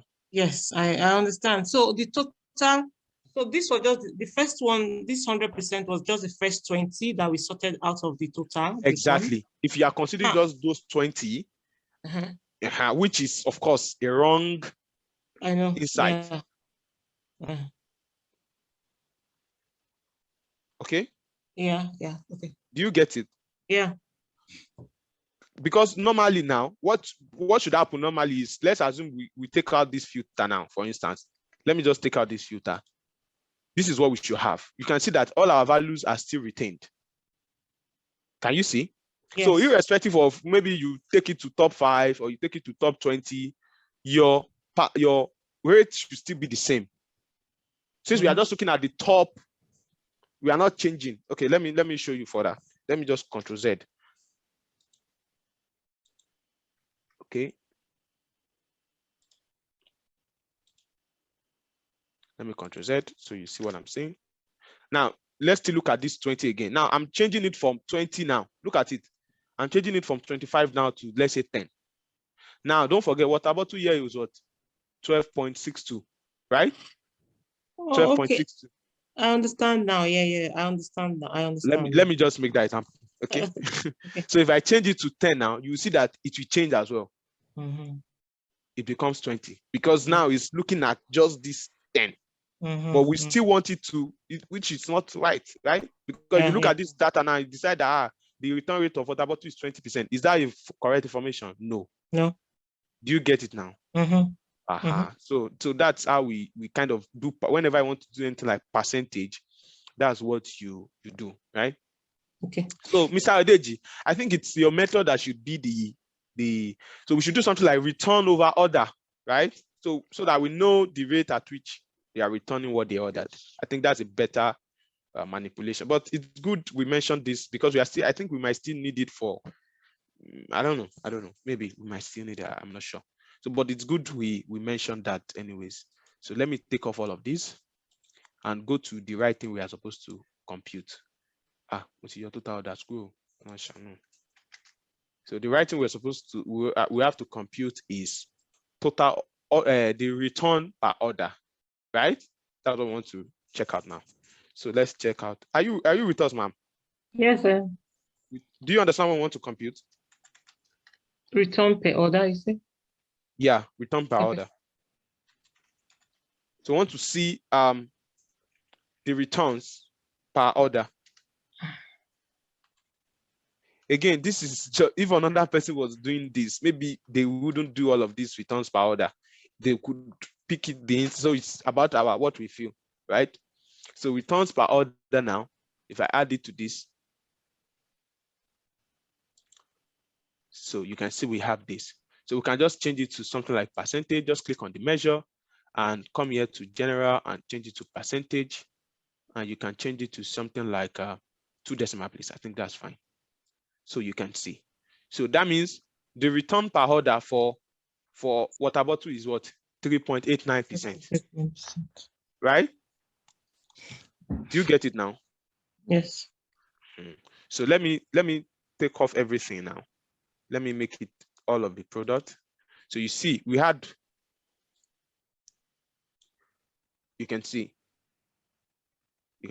total return per order. Now it's not, it cannot give us 100% again, because it's not divided by the total. It's now, we are comparing the 2 columns together, order, rate, return, and order. So you can't get 100%.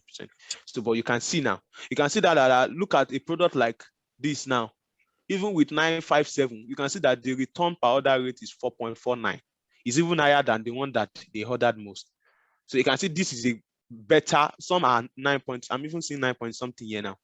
I'm sure if you just take this to this, you see 11.7. Just 51 orders, they returned it 11.76%. So you should know this kind of product now, there's something wrong with it, right?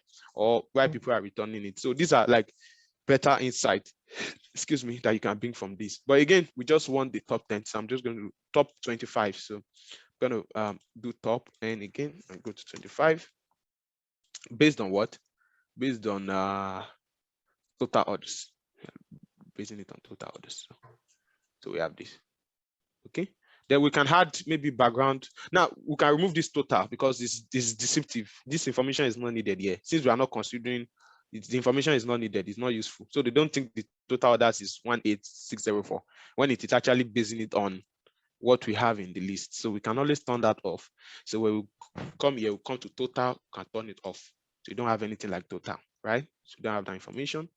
Then we can go to this return per order to kind of conditional format it. So again, this is like the third time we are coming here. So instead of, I don't want to use data bars, I think we can use background colors. So you can see, kind of give us the thicker it is, you know that like this one now, you know that definitely like has a high value. So you can also change the font color. I would like to use something like maybe white. Highest value should be white. This is conditional formatting. When you probably get used to it, this is where the color will be going. This is where it will be heading to as it narrows down, right? So these are stuff that you can always play with eventually. So you can see, maybe we don't need those values, maybe, I don't know. But it depends on you. This is just your visualization instinct, right? So let me change this to something like this. No, I want to use something like white. Let it turn to white and let it start from blue. Let it start from blue here. So yeah, I think this is better now. Yeah, right. Then you can change the font to maybe black. Black. I mean, it's the font gone that I've been changing. Okay. Yeah. So again, this is about you, right? This is about what you want to do. So, but I think this is nice like this. So again, you can change some of the things here, the header, how it looks like, and all of that too. But let's just move on from that. So you can see just with only under our product now, we've been able to bring out this based on category, based on subcategory, based on the product name. Now, instead of all of these things that we have now, instead of these three, another chart that is, because we might not add it to this dashboard anyways, but it just popped up my mind now. Another chart that can really help us in visualizing, maybe we might not see the details as we have it here, is what we call the composition tree, right? So let me just show us how it's going to look like. I'm not going to add it to the dashboard, but I will just show us. You come here to, where's it? This key influencer. That's my eyes like this.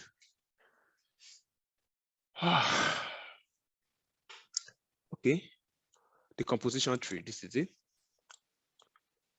Okay, all right, so I'll bring it here. So what it does is, it's like a tree. You know, a tree, it has the main branch, the main stem, right? And it has what? Branches, right? So that's exactly. So what we're going to do, we're going to have something like maybe products. Then we have something like product category. Then under each category, we have subcategory. So it's like a perfect thing for it, right? It's just that we've consumed more space and we won't be able to see some of the information that we have here. That's why I will not be using it. But of course, if we want to create something like maybe a product, maybe depending on type of dashboard that we want to create, right? So you can always do it. So I just want to show us. So this is also something that I think will be useful. So we want to analyze by the total orders. We can analyze by total orders. We can analyze by total quantities, whatever you want to analyze by, right? Sorry, hold on. Product name. No. Total orders. I want to analyze by total orders. Now, what do you want to explain by? I want to explain by the product name first, right? Followed by the product category, right? Come here again, just pick the category name. Where's the category lookup? This category name, just add it to explain by. Then your subcategory as well, you can add it, your subcategory name, bam, and see what it does. So when I click on this plus, you can see. Now it's asking me, those are the three things we put there: product name, category name, subcategory. Which one should come first? Product name, right? It's hierarchy. So product name. So it's going to pop out all the list of products you can see. Then under each of the product now, I want to view what the category. Just click on add, it's going to pop it up. And under each of the category, I want to view the subcategory. So you can see, if you click on this, it's going to come here, right? You can see it's going to give you all of the. So this is another tool that it's really cool for. So if you click on this, you have. Is it possible to show for all of them at once? I've not seen. It's usually one at a time. I've not seen. I hope it does. But in a case where you have a lot, I mean, you have probably this subcategory now is like 5. This one, imagine it to be so funky. So I guess that's probably why it's not like that. But I've not I've not even checked. I've not even bothered checking because most times when I use this, it's usually a whole lot. So I can't even imagine having all of them all at once on the page. But you can find out for yourself. But I don't think so, right? Because other ones I've seen, it's usually one at a time. This, I believe, it should be maybe during presentation. You can always toggle on it to, filter and all of that. Okay, so this is also another tool for hierarchy that is really makes sense that you can always. I just thought to show you, anyways. Okay, I believe you. That. So now let's go on. Are you enjoying it? You're enjoying Dax? Yeah. Yeah. Okay, so let's look at. Let me delete this one. So we've seen products now. Now, what about looking at the top products? What do you think? We want to look at the product that is selling most. That will be by orders, right? I want to look at the top product by profit. What do you think? Okay. We can do that, right? Mhm. Okay. So what do we do? Who can tell me? What do we do? We can do it with our Total- normal visualize. Total profits. Go ahead now. Like we create measure for total profits. Uh-huh. Then We can create measure, but for this, maybe no need for measure. But of course, what I'm going to do is I'll do it visually. Then we are going to create a measure for it, okay? So that we can see. So if we want to do it But visually, can't we use the profits measure already and just do the top? yeah, exactly. That was what I was going to do. Exactly. So just pick the product name if you want to consider product now. Product name. Pick the profit, right? And just filter the product. Pick the profit, filter the product. Use what? Top N. And what? Top 1. By what? Profit. Apply. So you have this. So you can see the product name is what? Mountain Black. Can you see it now? So if you want, this is not looking good. You cannot present something like this. So usually when you have one single output, the best chart you can use is a card. Okay, so just click on card, you can see. Can you look, where are you? Sorry about that. So what we want to review is not the amount, it's showing us the amount. So I guess this is why we would need Dax. I'm not sure we should be able to add. No, it will always bring up the product, the total. Let me change this and see. Yeah, we should be able to. Let's go to formatting first. Let's check the formatting and see if we can change what we have. So go to data label, right? I think category is where the column that you call it, so which is profit. So I can turn that off. Then I think it should be, this is the data label. We should have something like, I guess we don't have.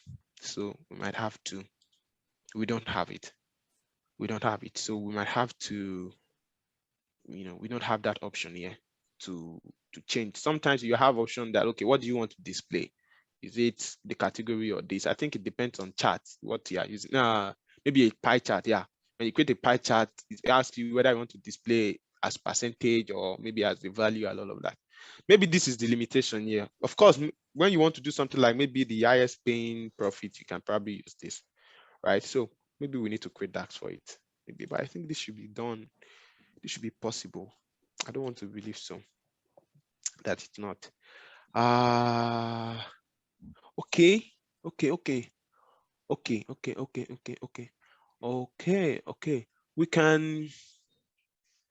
We can add product name here. Product name. So we can add something like first. Yeah, I think it should work. Good. So what actually happened is this. When you don't summarize it, by default, it picks the total, right? Just like you saw, it picked the total automatically, right? So, but I don't want it. I want it to pick a product. I mean, I want it to pick something from this column, right? Because the reason is this. Let me explain why. The reason is this. A card contains just one value, right? So when you pick it directly, it just picks the total because only the total in this thing makes sense normally, right? If you look at the table now, you just need to pick one value. The only thing you can pick, just let's use our normal understanding to just pick it up, which is of course why the way it was built. So it just picks the total. Total is like the most appealing thing there. So it picks it, right? So, but we don't want it to pick that total. We want it to pick something else, which is like, you can change this product name because it has a list of products by logic, by its own reasoning. It has a list of products. So it can't know which one to pick from. So once we select that, okay, I want you to pick the first thing that comes up in this list, then you can see that the total is gone. Can you see? Can you see now that total is gone, right? Because it's not, you are not totaling anything again. You have already specified that you just want to see information about this particular product. So once you change it to card, it gives us this, which is, this is the highest selling product in terms of profit. In terms of profit now, right? So just for you to know that the total orders does not reflect the total profit. So we can just copy this and paste it and do the same thing. Now, this time, instead of profit, I want to sort out my product name, but this time, not by profit, but by what? By orders, right? Total orders. So if I click and apply, we have a different product, which is water bottle. Don't forget, if you remember water bottle here, you saw it here. It was the one with the highest orders, right? So, but doesn't mean it's the most profitable for the company. So we can, now this is the normal way you can do that here. So we can use Dax. So let's use Dax. Let's use Dax. So it's very easy to with Dax. And let me tell you one thing about this thing. Even before you go to Dax, and even when you start using Dax, you will still have to be doing this thing every time. I mean, a Dax challenge at the moment, and it's really been fun because initially I thought it was, maybe I was not yet there. Of course, I'm still not there yet anyways, but I felt a bit about it because I could not like do these things like directly. Then so that's like the normal way. Except you've gotten to a very, very level of thinking like the computer that, okay, you know that, okay. But usually you just have to give yourself a visual representation of what you want to do, which is exactly what we are doing. So try to do it with this, right? Then you can take it to Dax. So just the same thing that we've done. What did we do? We picked the profit name, right? And we picked the total number of orders, right? And we what? Based on those two now, we what? We did the top N. And what is our N this time? 1. That's all. That's all. So that's exactly what I'm going to do. So the Dax is somehow, you might not understand, you might understand too, but I will just do it. Just okay. Should I even go to this Dax? Okay, let me just try. Okay, so one go like this. So let's look at top product equals to, if you're writing that, if you want to go to the next line, you can always press shift enter, takes you to the next line, right? So top product, the same thing, just use top N, it's a function. So once you click on it, now it's asking, the first value is asking is what? Your N value. What's our N value? Top 1, right? So now take note, top N creates a table. It creates a table, right? Because of course, when you say top 5, for instance, it's going to create, it can't give you a single value. Unlike when we're doing count, count to give you a single value. Okay, count, right? But top N is one of those functions that give you a table. It returns like given number of rows that you want. So it's going to be in a tabular form, right? So top N, now it's asking for the table. What is the table that we want to summarize? And what's the name of the table? I think we have sales table, right? Yeah, maybe sales table. Now it's asking for expression, order expression by. So what do you want to order this thing by? By orders, right? By total orders. So we already create the measure for it. So we can just use total orders, right? Then order type. How do you want to order it? We have ascending or descending. So it should be descending. We want the topmost value up. Now, I don't expect this to work. Why? Now it's saying that multiple columns cannot be converted to a scalar value. So what it means is that, what it's saying basically that this thing returns a table and you want to put it inside of what? and you want to, I'm creating a measure. If I write this same thing now, I don't want to do that. So see, maybe when I just say this one finish, I'll just go. It's just that my eyes cannot go there. I always like to tell you to. Now, if I do the same thing here as a table, you see that it gives me a value. But this is not correct. Let me go. Let's leave that. Let's take that away. Let's take this away. So I don't just take your time. But of course, you can do it with the with this just as we've seen. So we'll be going with this. Okay. So let's format this. We can use the same formatting just the way we did it. So just format this. It's not working because it's a different type of chart. So you can just come here. Category. This is where you have first product name. So turn it off. We don't want it there. Then what is wardrobe? I don't know what that means. Then you can add a title, of course. They can do something like top product. By what? This is by profit, right? Profit. So that we don't mix them up. You get it now. So you can kind of like reduce the font. You need to reduce the font of this. So you need to come to the data label, right? And reduce the font. So let's use something like 30. Still not making sense. So let's use something like we can use something like this. Okay. But you have to be considerate here because you don't forget you have different, when you update this data now, let's say another product overtakes it. So you have to make sure you create enough space so that even if the product name is long, it can always accommodate for it. Do you understand?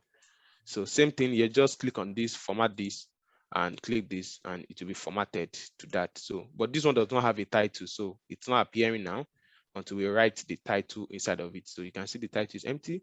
So it's going to be the same thing. Top product by what? Top product by what? Yeah. Quantity. Okay, so that's it. So we have them. We have both of them. So let's add the last. No, we have two more visualizations. Just two more.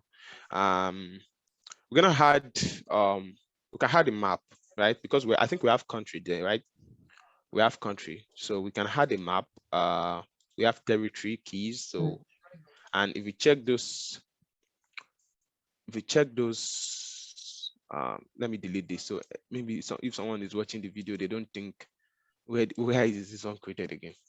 We're supposed to use summarize in that top one. That's why we had that instead of that others, but no, it's not that. I think we're not going to use that, and I'm still finding myself talking about it. So strange, don't mind me. Okay, so territories lookup. So if you check this territory now, we have country, we have continent, right? So we can create a field map. I don't know why this screen is looking small. Maybe all these things are big. So you can click on this. Okay, let me just drag it here.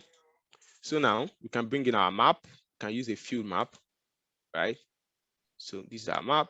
We have different type of maps there. So it depends on what you want to ask something. Hello? No. Oh, okay. So depending on what you want. So based on location, what is our location? I'm not sure. I think most of the products there were purchased in the US. Oh, let me see. We had Australia too. Okay, we had Australia, yeah, and all of that. So we can use by country, right? So if you come here to your what's it called? Your territories key, we have country, your territory lookup, so you have country. So if you drag country, it automatically comes to your location, right? Because it's intelligence is able to sense that you are talking about country. And what are the legends like? No, we don't need legend. We probably need the size. So it now depends on how we want to size, what information we need. So like this now we have size. There's no size there. Let's use this map. Yeah, let's use this one. This ArcGIS map. This is just normal map, right? This is just normal map. So now we have legend, we have latitude, we have longitude, and we have size. So size is what you want to view based on what? So you want to view countries based on what? Is it based on profit or based on orders or based? So this again is your discretion, right? So what you would like to do. So let us just do for orders, right? So we're interested in knowing like how many orders came from a particular country, right? So we can just click on our total orders. So once I click on it, you see that it automatically goes to size because it recognizes it as a numerical value. And you can see what happens, right? You can see that some boxes, some bubbles came up, right? So once I take it off again and I click on it again, you can see those bubbles appear. Now, there's what we call tooltip. I think in the last class I was going to mention that I forgot. So tooltip basically is, now if I hover over this now, you can see that nothing's happening, right? So if I come to one of these now that was, let me kind of like enlarge this so we can still understand what is going on. So if I hover over this now, you can see that we have just country and orders. So tooltips is maybe additional information you would like to add when you hover that, right? So let's assume I would like to know the profit for that place. I add it to my tooltip, and I would like to know like the I would like to know the revenue as well, how much we are generating from that place, right? And the profit. So once I add it to tooltip and I come here, you can see that those additional information are added for me. Have you seen it? Yeah. So that's that. So this is your map. So this is like, it's showing you the countries where you have represented, and the bigger this bubble, the bigger the orders, the bigger the orders that you have in those places. The bigger the orders you have in those places. So you can see like this is North America, we have bigger boards. So meaning more orders come from here. You have Australia, you have in Europe, you have in fortunately Africa is not here. We don't use, maybe we don't use their product, I don't know.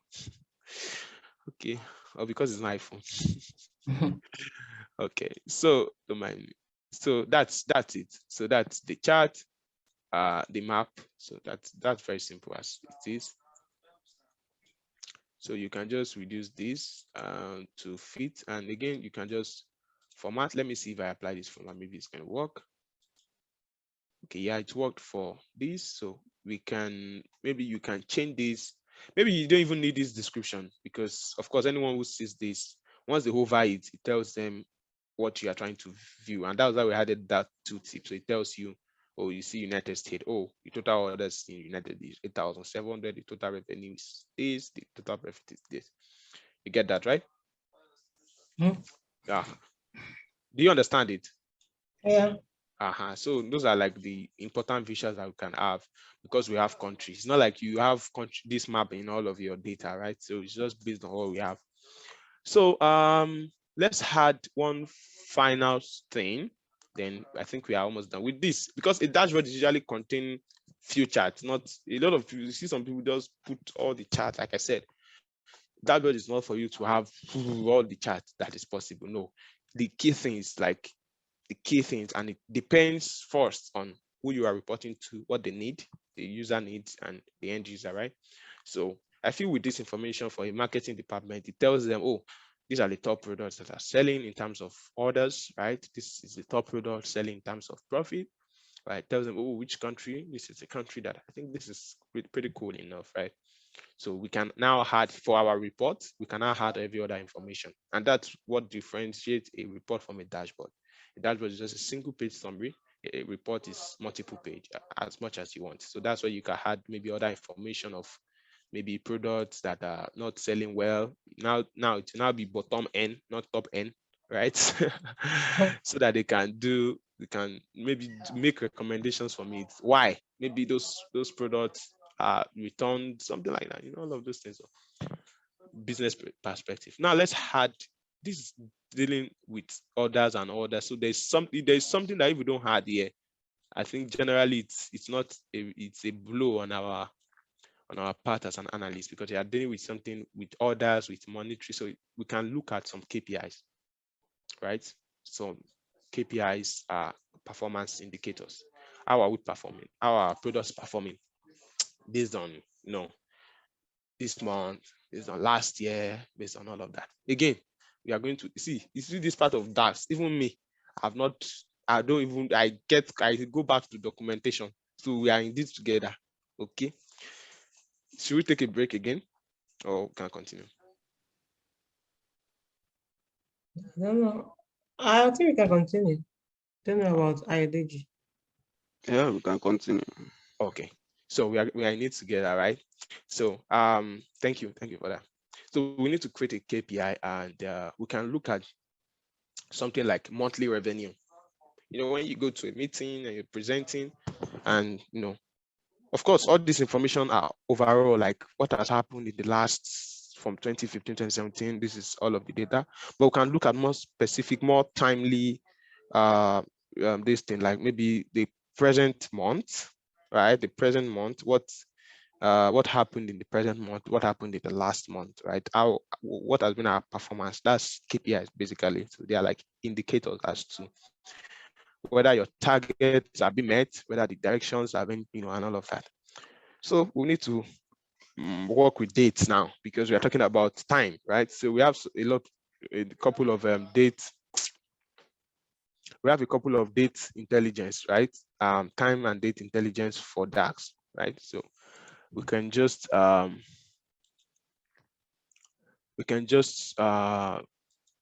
create Dax for them. Okay. So now let's look at something like previous month. Let's look at previous month. Let me create a new tab so we don't mix all of these things up. So let's look at previous month, like how have we been performing as compared to the last month, right? So we'll create a new measure. Now in Dax, when we want to create, even me, I have to start thinking now, or probably going back to documentation. I want to like create for previous month, right? You want to create something like previous month. It's straightforward. Previous month, the way I understand it, previous month. She's just going to be, now look at it. Previous, it's not difficult. Well, I would definitely say, I won't say it's difficult, but it's not. So previous month or previous year, anything previous, like based on time now. What we're doing now is time intelligence. Previous month is equals to calculate. You want to calculate, of course, you always bring this in. Now, what is the expression? What do we want to calculate? Okay, maybe we want to look at our revenue, right? That's our measure. We have that already. Let me take out this. Revenue, right? Based on what? What are you filtering by? So that's where your time intelligence comes in. We're not just looking at revenue normally. We want to look at it based on a particular time, right? Based on, we want to check maybe last month or yesterday or last week. So that's where we have these dates. Don't ask me why. It is the function, okay? So for previous, when you do something like previous, use the dates add, right? So you're going to see the result when I visualize it. So again, it takes in some value. So what is the value is going to take? Date. It's asking you for the date. So what is the date? So you want to check what's happening here is that we want to check the total revenue based on these dates, right? So now date, what date? We have our calendar date, right? So we have lookup date. We have date in our calendar, right? Right? Then we have number of intervals. So what is the number of intervals? Now, because we want to check for the previous month, right? Previous month. So we are counting 1 month backward, right? So it's going to be -1. Do you get it? And interval. Previous month from when? Because the data we have is only 2015 to 2017, right? Yeah. Previous. What is going to just look at it? Just Okay. don't worry. Just look at it. So previous month, and what is the interval? So the options for interval are day, month, quarter, year. So that's where you're going to pick month, right? You get it now. So you pick month. So it, of course, it will be based on this date data that you have here in relation to the revenue. Don't worry, you see the visualization and you see what happens. So when I click on this now, the measure is done. Now let me go to my measure. Let me go to this page and I bring in my let's say order date. For instance, let me go to my calendar and I bring in my date. Oh, mistake. I need to create something. Oh. I think I forgot to create something, because now let me explain why I want to create that thing. Because now when you talk about previous month, right? Previous month kind of like, it means, okay, how do you know the previous month? Maybe you might not understand, but let me tell you what's going to happen now. We're going to create something like start of the month, right? So that each of those months, each month have a start date, right?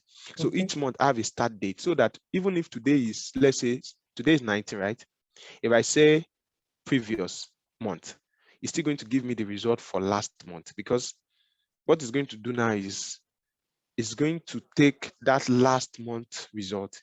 So even if I check it on the 18th of this month, it's still going to give me that last month. So there has to be a value. So it's called, don't worry, probably go deeper into this, but I just want to say the most important thing here is the visualization, right? So we need to create that start of the month. So let's go back quickly. I forgot to create it.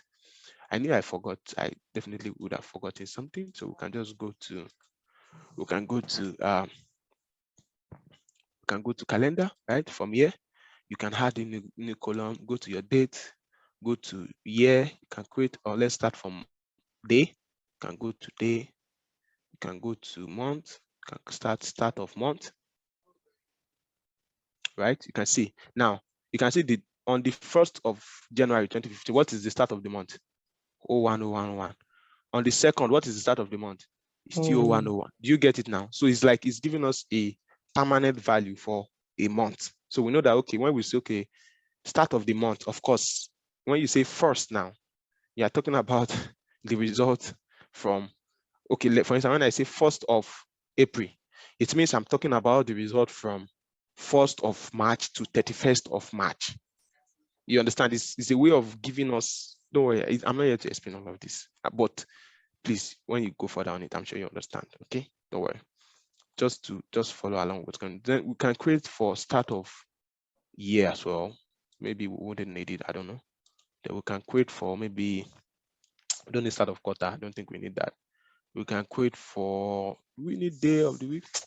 I think these are enough for now. I think let me see, let me think of what we can create again. I think just start of the month is fine.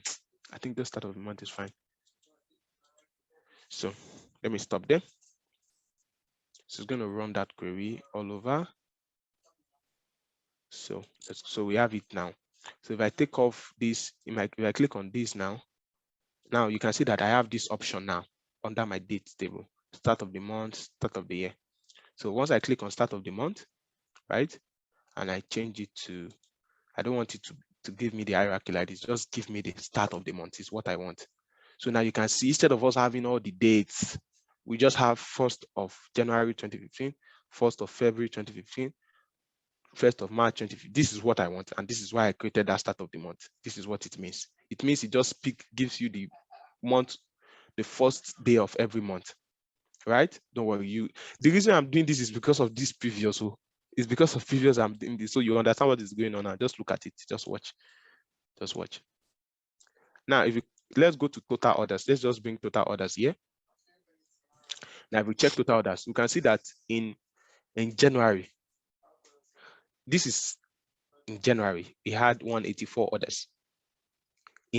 Now, what this means is not only on February 1, it's going to calculate the sum of whatever you are referencing from the first date to this date that you have here. So as at this date now, it means we made 184 orders in January alone. Do you understand it now? In February alone, it means we made 165. Maybe it's not clear. Yeah. In April, like that. So, and the reason is because we did not break, assuming we broke it down now, let me add the date hierarchy. You can see that now it will be giving us that, okay, for the whole of, it's not, this one is not even 7.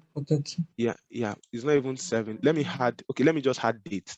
So we see, let me take off this start of the month. So if you just add date now, you can see that for every day now, it will be giving us the total orders. Let me now filter it. Let me filter this. Let me filter this month. So it should just be January alone. We want to just look at January alone. January of what year? Of 2015. So I filter this year again to 2015. Basic filtering, just select 2015. What do you have? 184. Do you see now? Which was exactly what we had. So that means for the whole of January. So that start of the month means it's kind of like create a boundary. Okay, that is you're saying start of the month. That means every value you have from the previous start of the month to this one, right? Then when you take the next start of the month, so we just use it to create a boundary, right? So that you can see what we want to do now. Do you understand? So let me go again. So let me take start of the month, and I'm taking. Don't worry if you don't understand. It's fine. I'm even surprised I've not even fallen back to my documentation. When I'm doing time intelligence and it's not let me, it's usually very somehow. Don't worry, you just get better. Trust me. So just go to total orders now. Now we've added total orders, just what we did earlier. In January, we made this. Now let's pick our previous, where's it? Our previous, where did I create it? Previous month. Now watch what happens. Is it based on profit revenue? It was based on revenue. Let me change it to others.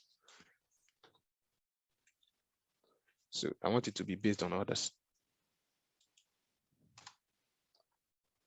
Now, why is it formatted like this? Let me change it to general. Now, what did you see? I don't want it as currency now. Why is it giving me as currency?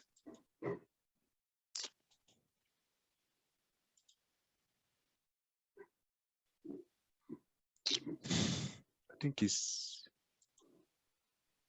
total orders. It's total orders in dollars. It's a whole number now. Let me just change the whole number. So can you see what's happening now? So it means, of course, when we say previous month in January, it can't give us any value, right? Because there's no previous month. No order took place before 20. We don't have any data that is before 2015 here, right? So, but when we go to 2015, what happens? In February is under total orders, we have 165. In the previous month, what is it giving us? It's giving us the value we had in January. When you come to March, 198, what is it giving us as previous month? The value we had in total orders, and so on and so on and so on and so forth. Do you get it now? So that's what did this now is that time intelligence function that we created, which is using this. So you are calculating the total orders based on what? Based on the previous month. So if I want the previous day, now you just change this to day. If I want the previous year now, change it to what? Change it to year. Or if I want the last 2 months, whatever, maybe you want rolling in the last 10 days, right? You can do this. Okay. So I think this is the only time intelligence function we'll be using for we have a couple of them, but this one is fine just for the purpose of this thing that I want to do, which is the KPI. So now we are going to now do something now. So I'm going to add our KPI card. Now, if we had our KPI, we have options here, the indicator. So what is the indicator? Indicator is like, what are we measuring, right? What are we measuring, right? So we are measuring it was orders that we created earlier, right? So we are measuring orders, right? So just add orders here. We are measuring orders, right? Now, what is the trend axis? When you say trend axis is talking about, when you say trend, it's talking about time, right? So you just had our date. You can see that it automatically comes to trend axis, and you can see what we have here. And you see, something is wrong. Why is our total orders like this? Is our total orders 51? No, our total order is not 51. Is a filter applied? I don't think so. Let me see. Our total orders is not 51 now. Our total orders is not 51. Our total orders is okay. Okay, I want it to be based on year. I want our trend should be based on year, but even with year. Okay, let's use month. Okay, let's use month. So since what we want to do is previous month, I forgot. So based on each month, right? Based on each month now, how much is our order? That's exactly what is happening here, right? So based on each month. So if you check here now, if you check this table now, oh my God. So now if you check this table now, you can see now it's coming. When you get to the last one, as this data stopped at June 2017, what is the order in June 2017? What is the total order in June 2017? Let me show you here. I know it's probably somehow now. Don't worry, it's fine. Let's go to our sales and let's try to scroll down to the last date that we have. So you can see our last date is what? June 2017. And that's why this stopped at June 2017. So as at June 2017, based on this result that we had there, the total order is what? 2146. And that's why you have 2146 here, because we are looking at the month, based on month, right? So don't forget, KPI is, like I told you, that's why it's asking for the trend axis. So it's going to look at all these things are trend. You can see this was probably one something that we had here. 184 is increasing till you got to this point. So that's actually exactly what is happening in the background as trend axis, right? So this is a KPI. It's not good and it's okay, but it's not giving us any information. You can use a card to show everything that you have here. But what makes it more, more insightful is other information you are going to add to it, which gives it more context. And that's why that previous month comes in. So imagine you're at a meeting and they are looking at the total orders that you made this month. How about presenting the total orders you made last month so they can see if there is an improvement or not? Do you get it? Yeah. You get what's happening? Mm-hmm. So we already showed you this previous month. So what I don't want to do that. What I want to do something like a target, right? Because you can see here in this option now, it's asking for a target, right? You can see a target. So how do they calculate target? In this instance now, it can be that, okay, maybe every month we want to increase our order by 10%. We want to make sure that our order increases by 10%. Do you get it? So maybe that's the target of the company, right? So don't forget, we are looking at key performance indicator. There's a target. There's something that you don't just look at it based on what you have. There's a target that you want to drive at. So what we're going to do now is what I've explained. You want the order of the last month, you want it to increase by what? By 10%, right? So we are going to create a new measure. I know it's freaking somehow anyways, but don't worry. So this new measure is, I think this is the last measure I'm going to create, so don't worry. So this new measure is going to be called, we can call it target, right? So what will be the target? The target will be previous month. So that means anytime, any value you have for the previous month, multiply it by what? 1.1, right? So meaning, if I bring it here now for you to visualize and see what's going on, if I bring it here now and I click on target, where is it? Now you see that for the month of January and February, our target is what? 202. How did it come about 202? The previous month multiplied by what? 202. So if we are reporting in 2015 February now, did the company meet the target? No. No. You get it now. So the company did not meet the target. You can see that same thing for 2015 is going to be the previous month multiplied by. So did they meet the target? Yes. So we are going to use that target measure now that we created. We'll add it to our target field here. So where's our target? So once I click on it, you can see. Now, why is it giving me this color? That's the intelligence. Because if you look at it now, if you look at this, in June, our order was 2,146, and our target was what? 2,300 and what? 81. Did you meet the target? No. That is why it is what? It is coming as red. That's the intelligence of it. And automatically it calculates the percentage difference that you dropped by what?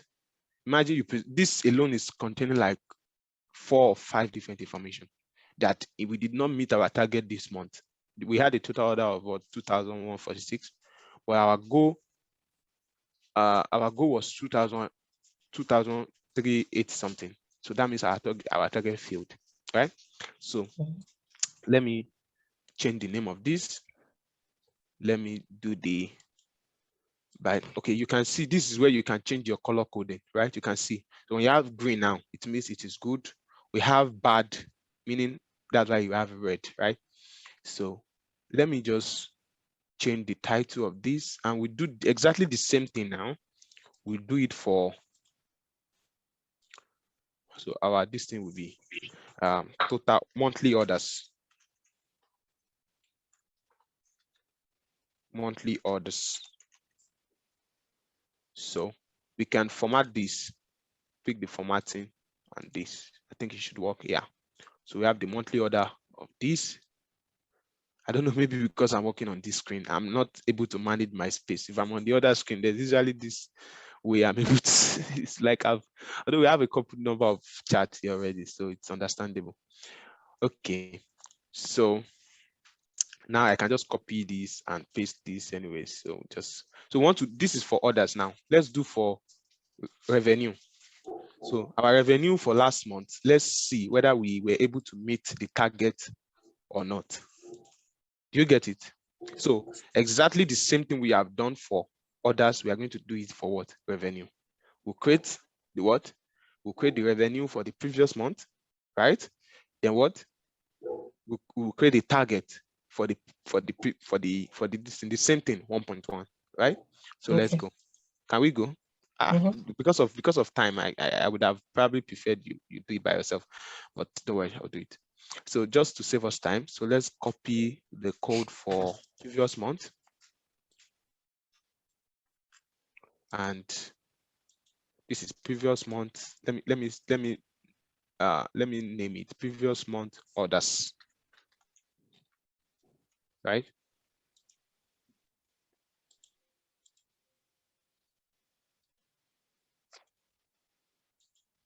So previous month orders. So I'll create a new measure for, now it's going to be what? Previous month revenue. And yeah, this is the only thing we're going to change, right? Right. So just select this. So I can take off this. If you leave it, it's nothing, but I just usually like it like this. So the same thing, we are still using the same date, we are still using the same formula. So just press your enter. And again, your target revenue will be what? Your target revenue will be what? Let's see the table. I don't see. I'm looking for the table. Yeah, what's our target revenue? So, well, it depends. If maybe every month the company maybe wants to target, 1.1. yeah, 1.1. So that might be a bit tricky. I mean, if you are increasing your orders by 1.1 and your revenue by 1.1, I don't think any company can make that kind of policy.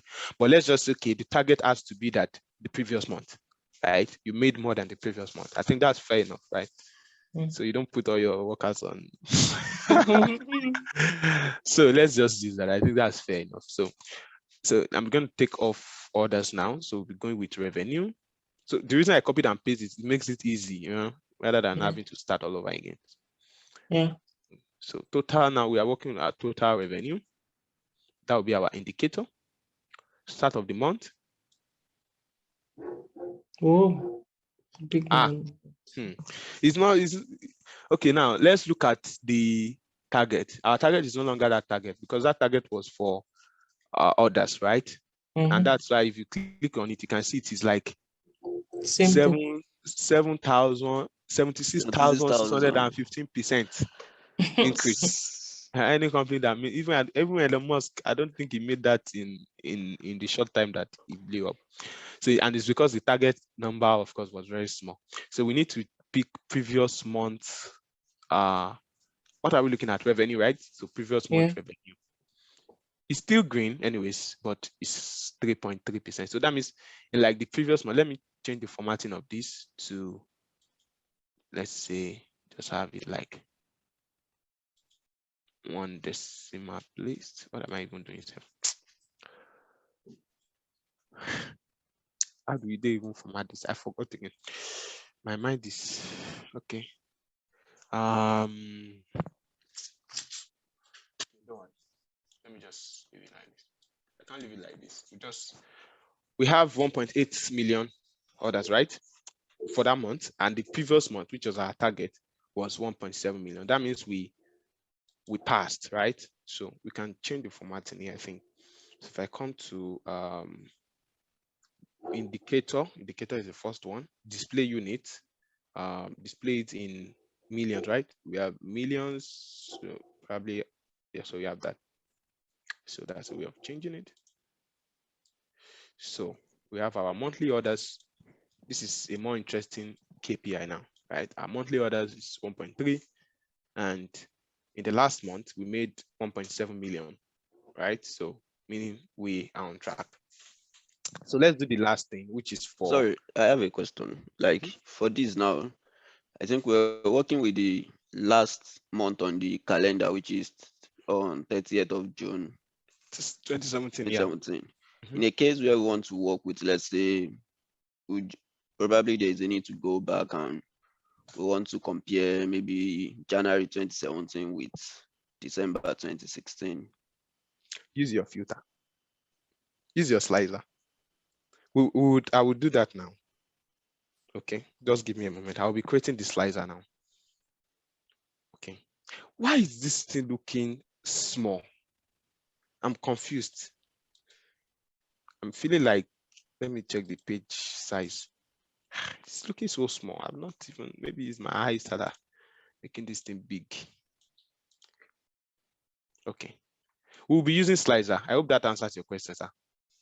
So I will show you, I'll be creating, of course, slicer has to be in this place because you must have a slicer so that, that helps you navigate if you want to check month. Even we need to create a slicer for this country too, because these are important things. Okay, you want to just check only for US, maybe your sales team, we have them in US, you have to, in Australia, you want to send individual reports to them, and using something like user roles, right? Role level security.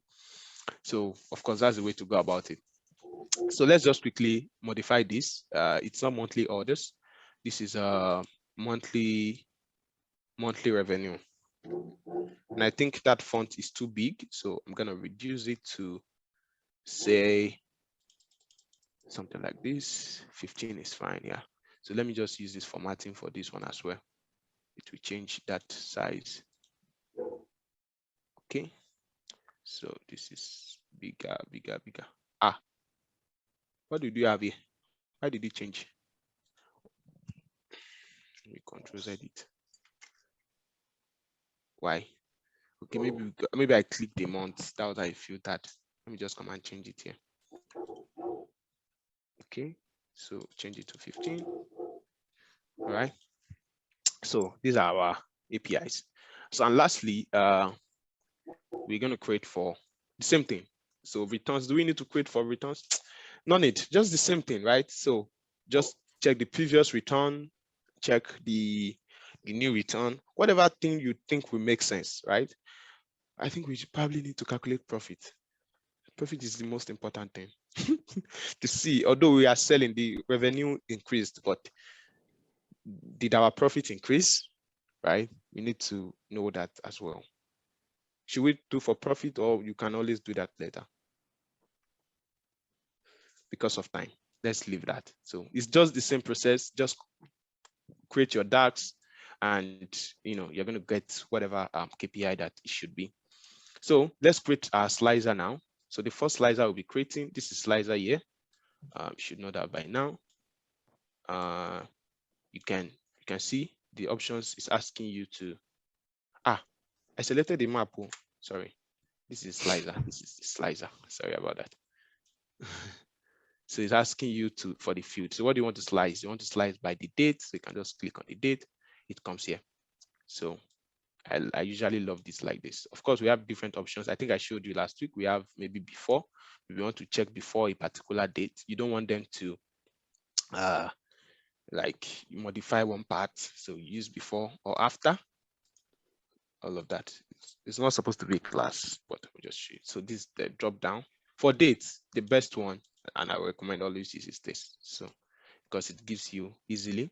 So just like your question, it said if you want to check between 20 what? 20 what, sir? 20 or like 20. We want to compare January 2017 to December 2016. January 2017 to December. So you can always navigate, right? You can always, and you can see everything is modifying. You can see. So whatever you want to do, you can always do it here, right? So, and you can use, instead of using date, you can use start of the month. So it kind of gives you, you know that, okay, you're only checking for start of every month. But I think it's still not even showing. Yeah, it's showing. Yeah, it's still showing, like, so you just have to then if this option is not, then you can use the drop down, you know, that gives you a more precise, or you can do it by year, I think. It's not bringing. Okay, I don't know if it's going to, it's still the same thing, so irrespective of what you do. So what, you just use the date, and you have your, change it to between. So we have this here. Your filters should always be on your dashboard. Your filters should always be there. So we want to filter by, I'm going to change the background to, I'm going to turn off the background. So, and this is the filter for date. And we can do the filter for the country as well, right? So let me reduce this. Oh, I think all these guys are even taking space. So we can add a slicer here for country. So the same thing, just drag in your country. Go to your territories. And no, not country. Let's use continent, right? I think this is more. So we have, you can always change this to drop down, whatever you want. But I like one style. You can come to your format, selection controls. No, not here. Go to your generals and your, oh my God, slicer, Edano, items, outline. There's this formatting style I like picking it. Hold on a second. Selection controls. Again, all these are formattings, right? So depends on you, and I can't find it. There's this, okay, is it this one? No. There's usually a type that you can pick. Okay, let me change this type to list. And I don't know, I can't find it. It's usually, again, this is just formatting, right? Just formatting, so just add it. Okay, maybe I'll probably find it during the break. So I think now we can have our break, and by the time we'll come back, we'll just rearrange our dashboard and we'll be ready to go. Okay, so let's take 10 minutes again, and we'll come back for the concluding part. Okay, I actually moved to my bigger screen, and man, these stuffs are big. I mean, the way, like, I'm used to the bigger screen, so I guess I'm using the same distance, so that's why there's no space. So after we create this filter, we'll now align our dashboard, right? Okay. So let's change this one. Now I've already clicked on Pacific, so it shouldn't be. Let me just clear it. Now we can edit the type of visual. I found the one I wanted, which should be under general. Then you go to orientation. I don't want it to be vertical, I want it to be horizontal. So you have something like this. This really looks nice, right? So you can, so once you just click on it like this, select all. You just want only Europe, it gives you all the data for Europe. Again, you can see we have to be mindful of this. Now you can see some values are shifting. So all of these things are what we are going to take note of. Oh, there's no value there apparently.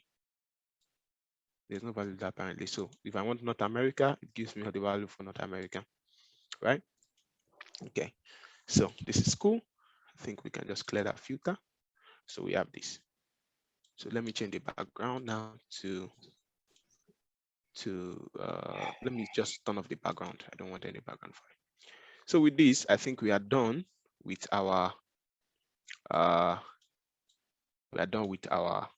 key charts, right? So we just need to align them now, arrange, move, and order them, right? So that's what we'll be doing now. So let me start with the color. So I want to use like because let me see the company's color. They use black, red, and I don't know why I find myself doing dashboards with red these days, and I don't like red, so but I don't have a choice, right? So we have red. Adventure Works is red logo. They have bicycle. They have an image. So let's just play around it. So first we can change the background. We can always add background image if you want an image. I don't really fancy it because you have to start. You can choose your color. Say I want to choose like black, and you make it not transparent. You can see you have something like this. This is how you change for the whole page.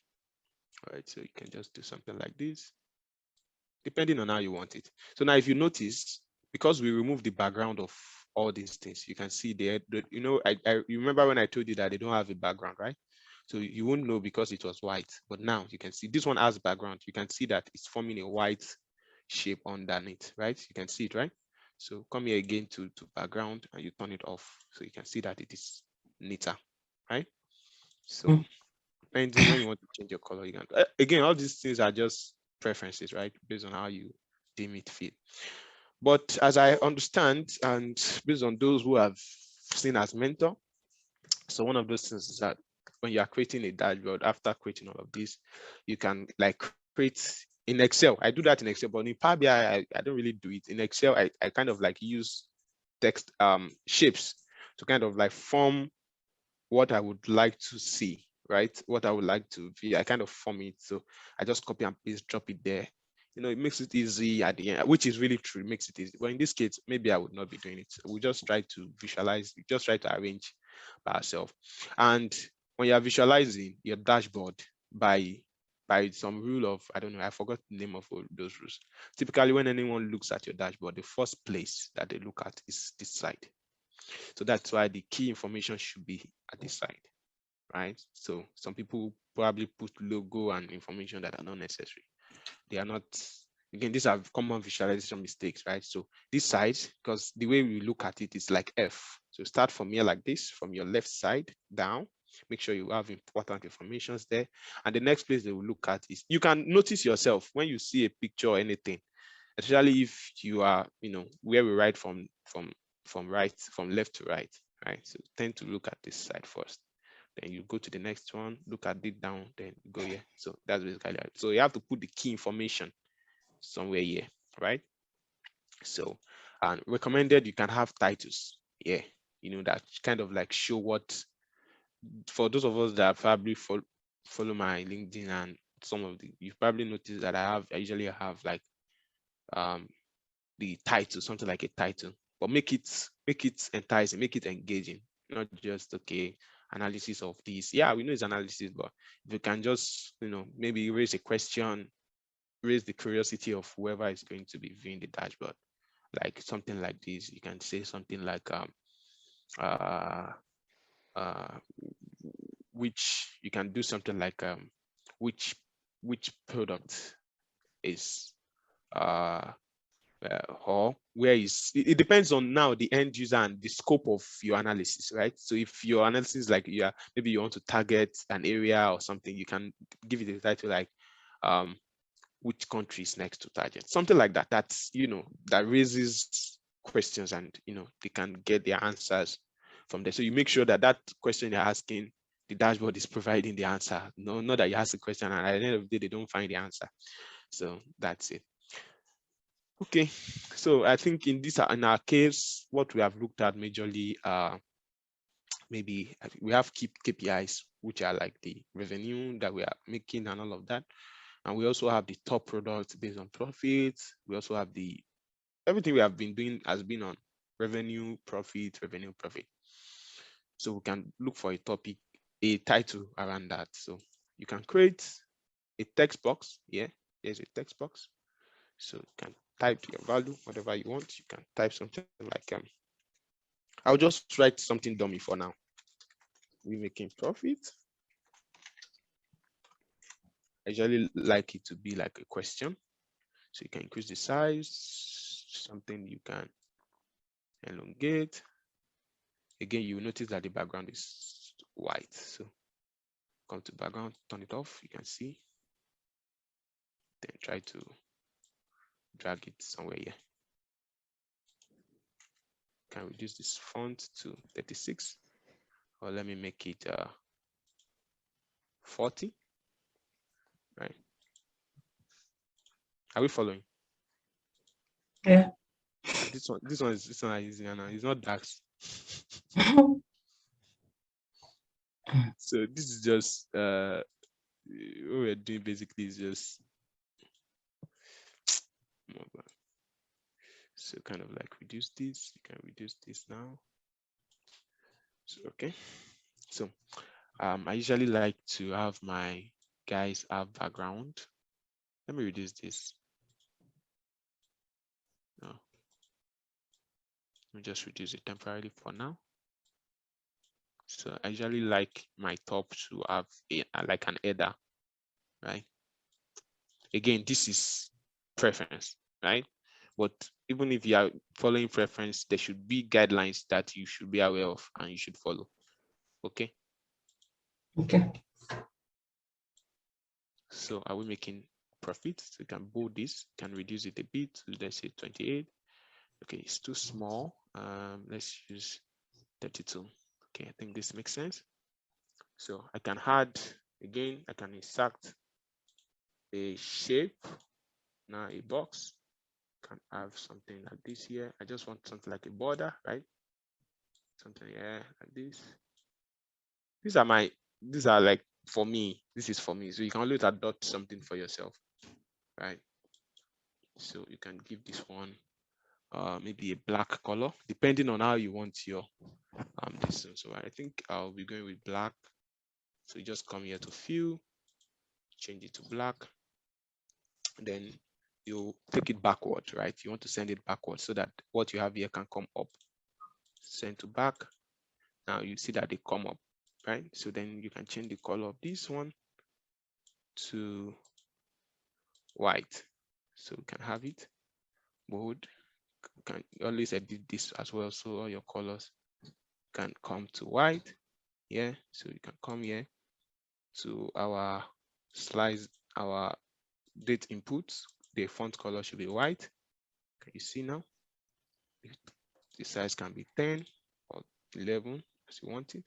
These are choice. I'm doing this just as I want it to be. Not necessarily you have to do the same thing. Then the slider color, you can leave it. You can just change it to white or something lighter. That's that. Then you can bring in image as well.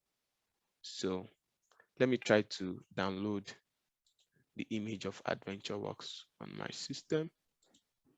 I don't think I have the image. Just give me a couple of seconds. Do I have the AdventureWorks image? We have to check the website, the internet. Let me check the internet. Or let me see if I can. Okay, I was able to copy and paste it. Oh, bad thing now.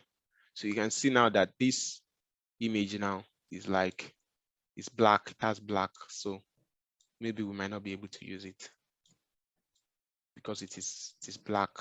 Do you understand? Like it's not clear. So to be using black here again is somehow, but we can always, I just like black. I love black. It's usually appealing for me. Maybe we can give it background. Let me see. Yeah, If you give it background, does it make sense like this? Yeah, maybe we can still leave it for now. So now let's align our chart. So what information do you think we would need as talking about the KPIs can be here. They should always be somewhere in the middle here. Although they are important, but they should just be somewhere in the middle here. Right? So we still have to change the colors as well. Okay.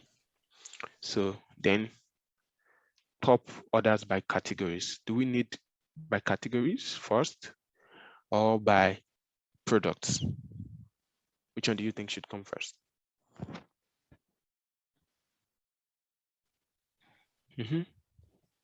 So I think the categories should be, we should have something like, we should have this here, the top third. Oh, okay. Our title is, are we making profits? Okay, so I think we still need to, if we will be using that title, then we would need to create a KPI for profit too. Okay, to just be 3 of them, we'll just line them up here. Why am I having this? I can't edit this. Okay, I can. So we can have our I want us to have, okay, can just leave it there. So let's have our total orders by category now. We have it here. And maybe we'll change this to a chart. What do you think? To a pie chart. What do you think? Although it's unique, I like the fact that we are able to use a number of charts there. Okay, let's But it doesn't say much. It doesn't say much. It just says, it just shows accessories, bags, and clothes. It doesn't show like percentage of what's of the category. Yeah, I tried to even check earlier data labels. Let me turn it on. Okay. It doesn't say the percentage and all of that. Let me see. We have legends. We don't need legends. We have the names inside. So category is off. It's on to data labels. Okay, we have the data labels. That's the number. So we can have that. I think that makes sense. 17K. I think that makes sense. I think it's better now, right? Yeah. So can have something like this. Now let me change this size. The title size is 20. It's too big, so we can use something like 15. Okay, and the title is category, not category.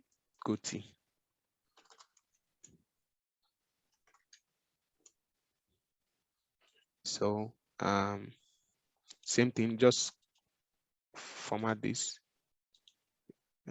Is to change the size. So you have these top categories by subcategory, top orders by subcategories. So not by subcategory name, just by subcategory. So by subcategory. Okay. All right. So then we have this. We can maybe we need to change the title because I'm just tempted to make this place okay, yeah, let's leave it like that. So we need to align it. We are still coming back to all this alignment anyways. Or should we make it like it won't contain it, it will be small.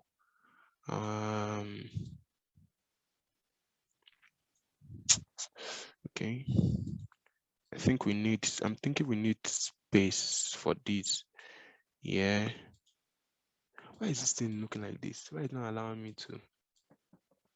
Okay, you can always view this here like this. I want it to be a bit large so that when we have so it's total orders so far.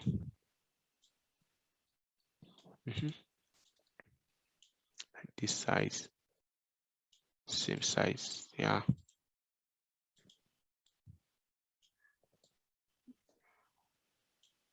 Okay, guys.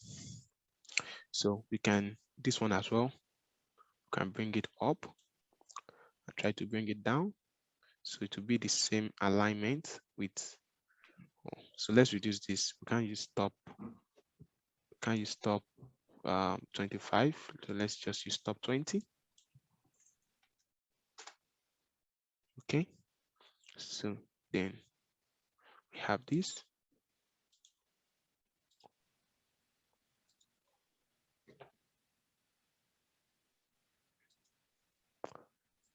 We have this.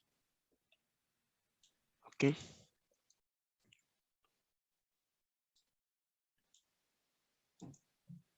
I don't know why my bars are gone. Okay.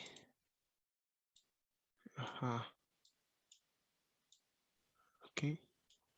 So then for our country, we can always like make it lengthy. I mean, you can always drag this.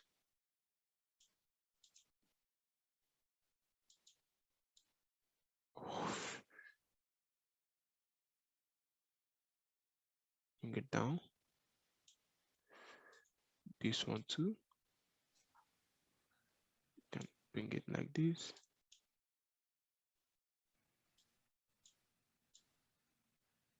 Bring it like this.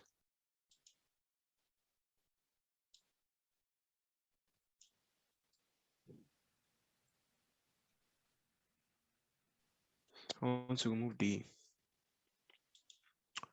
category. You can see we have something like that here. Title, slider header off. Yeah.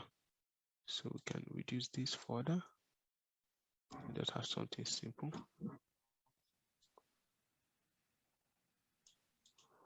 Okay.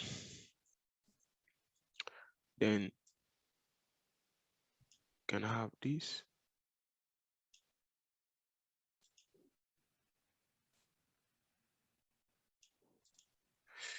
Okay. Then we can have something like this. This one should be top. Let me change the background to white. Okay. So we can have this like this. Water bottle. Total orders. We shouldn't be here. This is an important information that should be somewhere on the top. Shouldn't be here. Let me bring it here. But the spacing is okay. I forgot that I'm looking at it with my small eye again. Okay, I think this is okay. This is fine. Then this is fine as well. Let me format it to this. I'm not actually a good designer. I'm not a designing person. Oh my god. Okay, we can reduce this font again to 15. We'll copy that, paste it here. This is reduced as well. Okay. So what other information can we add? So we can bring this down and this down as well. Then maybe we can bring our slicer here. Oh, I want it to remain here. Or we can have it here. Either way, can have it here like this to be wide. I think that makes sense. Right? So you can have this one reduced. The further you reduce it, the more it shrinks. So let me just bring this here. There has to be space. There has to be. So let me reduce this a bit and bring it here closer.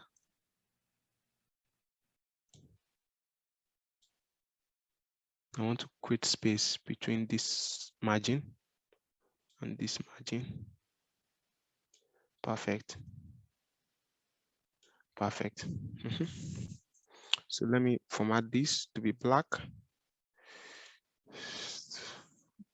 Font color, black. slider color black, or should I use red? Yeah, black is fine. Black is fine. Date input color black. So well, maybe we use red so it can be more visible. So let's do something like this. I need to bold it and probably increase the font to 12. Use this color. No. Use I think we have green too. So in the color of the adventure box. Yeah, so maybe this is fine. I don't know. If you think it is fine, fine. If you think it's not, let me know. This is a part I'm not really good at, for sure. I must tell you. Just visualizing this. Okay, so we don't need all of this 7K, blah blah blah. We don't need those information. We just, what the most important information here is the colors, right? The data labels, the data bars, right? So I'm just going to turn off the data label. Okay, then this one is fine, like this, and this is fine. This is fine. This I can just elongate it to be this same size, or maybe reduce this stuff. Let me format this to take this format. Let me reduce this a bit. Let me reduce this. Why are we having this format again? Oh, I'm taking that format. I formatted it to that. Sorry about that. So that will be the how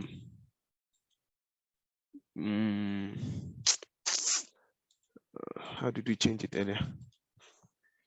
Units, millions, right? Millions. Oh, what if I use none? Okay, millions. Okay, make more sense now. So I can just like do this, right? So just check the size. Okay. All right. So I think with this, we are cool. So what we're going to do now is alignment. So let me show you how to do. You probably know how to do that if you use Excel and all of that. So these ones at the top. You can also group, right? So you can group these two together. So you can always have them as one, right? So if I click on this now, if I click on this, they are now one. And I click on maybe this, and I come to formats, and I come to align. I can align all of them at the top, so they will be at the same level, as you can see, right? Yeah. Well, I think it's too much. I want it to be somewhere here like this. Okay, then you can also distribute them horizontally so that the spacing, I think it's selected already too. You can also distribute them horizontally so that the spacing between them will be the same, right? So having done that, we can align this and this one to the left, right? So the same thing, align left. You can see it's shifting. Then this, okay, then this, you can kind of like bring it up a bit. Then you can align this, and this. Can align them in the bottom so that they will all be in the same line. But because this one is longer than that, it's not going to work. So what I'm going to do is I'm going to reduce this. Right, we should have something like this. It's okay like this. So I do this again. Not filter. I have this. I have this, and I have this. So I want them to be formatted, align bottom. So you can see they're all in the same lines. And you can also align horizontally so that they are split Same way. So this just helps you align all your this thing. You can see the spacing, you can see the flow like this. I don't think I like how this place is looking. I think I might have to just return this guy here. Yeah, I think I have to. Who's chatting? Okay. So okay, I think I like it like this. I like it here. Total.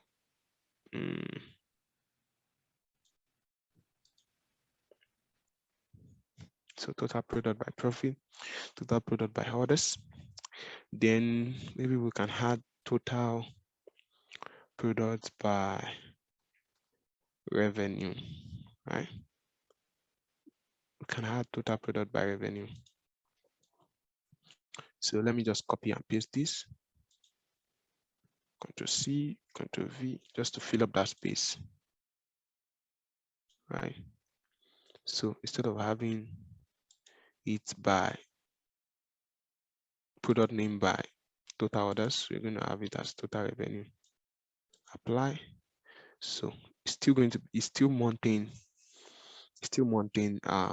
this guy. So maybe we can leave it like that.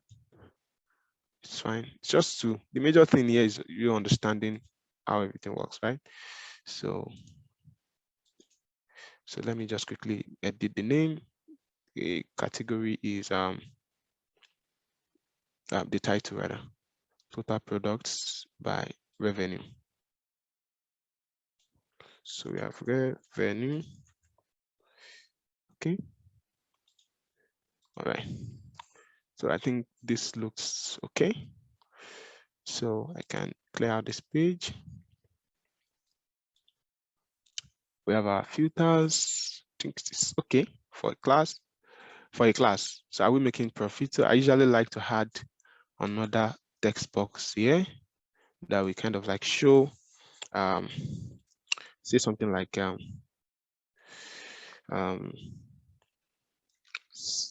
orders by. You can see we did not really talk about return much like that, apart from this return per order. So meaning we are not focusing on return self. So orders by profit, no, orders by products, profit, revenue should come before profit. Orders by revenue, by products, by revenue, by revenue, by profit, and so on and so forth. So I usually like this to be, this one has to be wide as well. It can be 14. I usually like it italics. Again, this is my preferences. So I can drag it somewhere here. We need to bring it to the top. Don't forget, format, send forward, bring to front, and I can take off the background so that we have something like this. So you can just align it to the left so that, to the right, I mean, so you can have something like this. This is how I usually like it. So, you know, kind of like reduce it.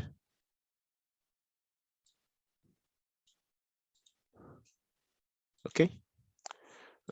Can just kind of like bring it down a bit. It's not aligning.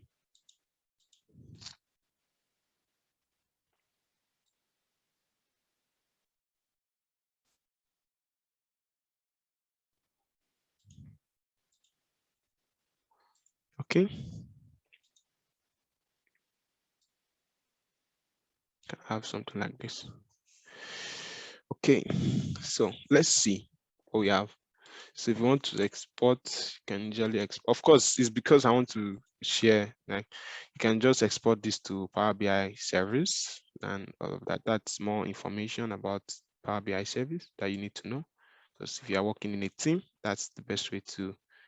Don't forget, they are not all this ones we post is just because maybe, you know, just to but usually in a team, you use the Power BI service. It's also important. It's important to learn that as well. Try to get videos to understand how it works. Well, this is good for a start.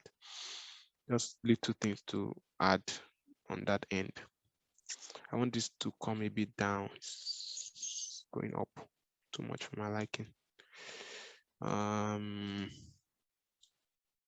This is the only part I don't really enjoy, this formatting.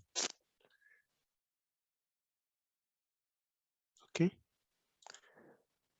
Yeah, we can leave it like this and add something like this. Okay, so let's export it to PDF. Let's see what we have.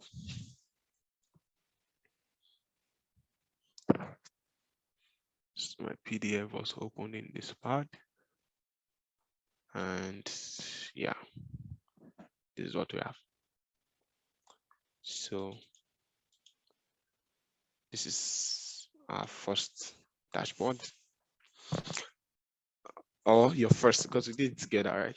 So that's that.